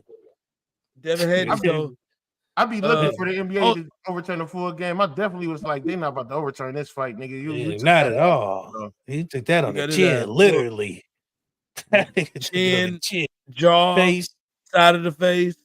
Hey, whenever y'all team ever been cheated, do y'all ever wish they'd give y'all like an extra overtime, like the next day, like an extra 5 minutes, real quick, just run it back, bro. like this one time, like don't do that, bro, because the Cowboys game. I'm like, my nigga definitely was eligible. Like, are you sure the game's over? Because I don't. Yeah, like, bruh. I don't think it is. Hey, you ever stand in front of a TV and just that bitch be just going? The news is on now, boom. The news is now on. It's action news is on. I was watching 60 Minutes for a long time before I realized it was 60 Minutes. I was like, yeah, bro. I'm trying to tell you, bro. That San Francisco game, bro. They came back when they made that comeback, bro. Hey, look, bro. Food ain't never taste so bad to you, bro. You know what I'm saying? Like they was making food around this bitch. That jersey got all hot and sticky. I was like, yeah, brother. I'm about to get up out of here. It fucked me up, bro. I watched 60, like you said, DC 60 Minutes was on for 60 minutes. I'm Mike Wallace. I was like, where the fuck did you come from? Nigga, how long have you been standing there watching me cry silently into my jersey? You feel me, bro? Like, Jesus Christ, bro. Like, I'm calling on Jesus. You cry about losing. You cry about losing, and you cry about winning at a high level as well. So this shit is crazy, bro. I'd have been the high emotions, the low emotions. I was like, this sports shit is ridiculous. I don't wish this on nobody. Stay out of this shit. I looked at my 4-year-old. I say, "You stay out of this shit. This shit ain't for you, son." If they tell me that the ball got some type of metal in it and the rim got some type of magnet in it, and they make shooters, I'm gonna be hurt. Because when I found out about Stone Cold and The Rock, bro, I was just like, them niggas best friends. So it's gonna kill me to know. He back on that. That fucked me up too, bro. I ain't gonna lie. Know that Steph Curry wrestling kind of fucked my childhood up though a little bit. That's what I'm saying. And so my adulthood is gonna be gone. Yeah, bro. You like, damn, y'all ain't even real niggas, huh? I wasn't even real. Yeah, like what? That fucked me up, bro. Nigga wasn't dead, nigga. When Mankind got threw off that fucking, when he threw Mankind off that motherfucking cage. That was real. That was real. It was real fucking fake. Yeah, he made sure he was okay afterwards. He went to the hospital with him. He's like, oh my God, are you okay? Are you okay? The nigga had a tooth come out in his nose, in my head, Undertaker said, fuck that nigga when he threw him off of there. No, if you listen to the story, the Undertaker didn't even want to do it. Mankind was like, toss me. He's like, are you sure? He said, yeah, that's what I'm saying, bro. That's what I'm saying, bro. That's the fake part of it. Fuck that. In my head, I thought that nigga Undertaker said, fuck you, bastard. How do you script a nigga falling 40 feet and a tooth come out his nose? A tooth came out this nigga's nose. I'm saying that part not scripted. No, that's some stupid ass white people. That was some. That was white. That was white. I probably did a illegal substance before I came out there. No, you know, white people take their job real serious. He take his job. I seen that back room. Serious. I seen that 1986 or something like that. Some back room where all the old school wrestlers in the back, they was getting zooted back that bitch. I'm sure that cocaine, boy. They was on that powder. I'm sure they had a powder in there. That wasn't there. Alleged. It probably was baby powder, you know what I'm saying? You know, every now and then you need a bump of that talcum. Anywho, you know what I'm saying? Talcum powder, that's all it was. What's wrong all with over powder? their nose. What's wrong with powder? Talcum powder on the nose is OD.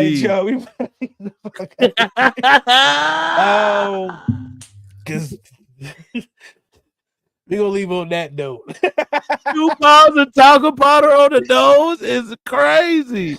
Perk Angle. My favorite wrestler was Perk Angle. It was Perk Angle is the truth. Perk Angle was Crazy. crazy. Perk Angle probably was the highest of them all. Bro, when he ripped the straps off, nigga. No, bro. I don't know if nobody was higher than Chris Benoit.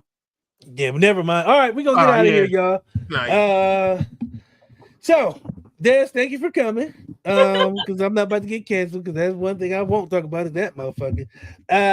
Thank you for joining us. Thanks for having me. For joining us in this madness. Before we get out of here, I'm gonna start with myself. I'm gonna talk because I'm gonna let the Chris Benoit, the person from Canada who did the thing with the things, linger for a second. So I'm gonna just say a few words on behalf of Baby Johnson, Sleefoot Jones. Huh? That motherfucking Canadian shit. That's what I said. That Canadian shit. God, never mind. Back to Canada. No, you got a problem with people in Canada. Canada, he do not reflect the views of what the shit. I just want you to know that. This nigga is I love Canada. I've been in Niagara Falls a lot of my life. I'm just talking shit, but Niagara Falls look beautiful. It looks good.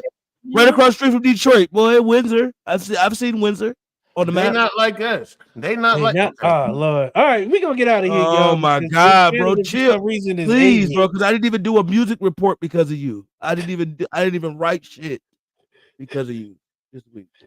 All right, so Dez, please tell people where they can find you. What you got going on?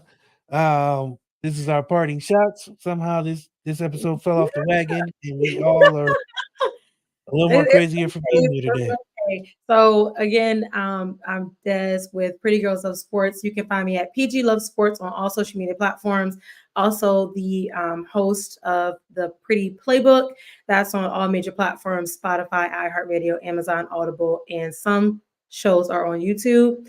And if you ever want to check out the Pretty Spectacular Football Show, I'm also the host over there, and that's on MTMV Network. So lots of places you can find me, but always PG Love Sports on all social media platforms. Thank you. You left some things out. Huh? What happened? You left some things out. I left some things out. Yes. What I leave out? So he big brother. He know more about you than you know about yourself.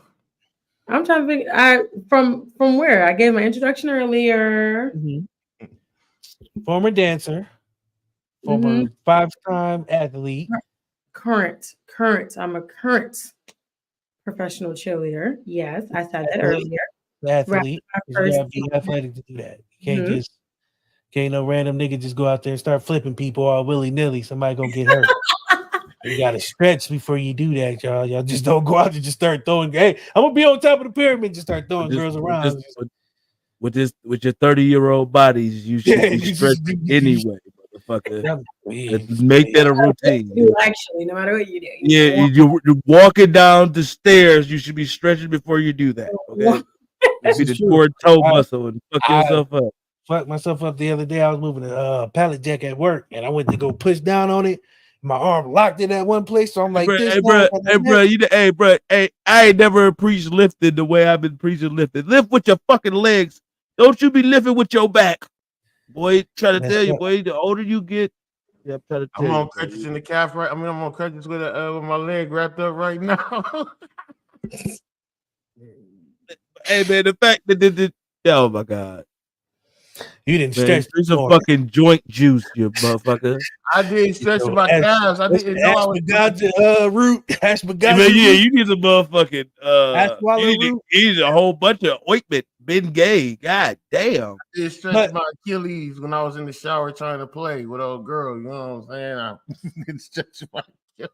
All right. Well, we're gonna get out of here. Hey man, man. Good night.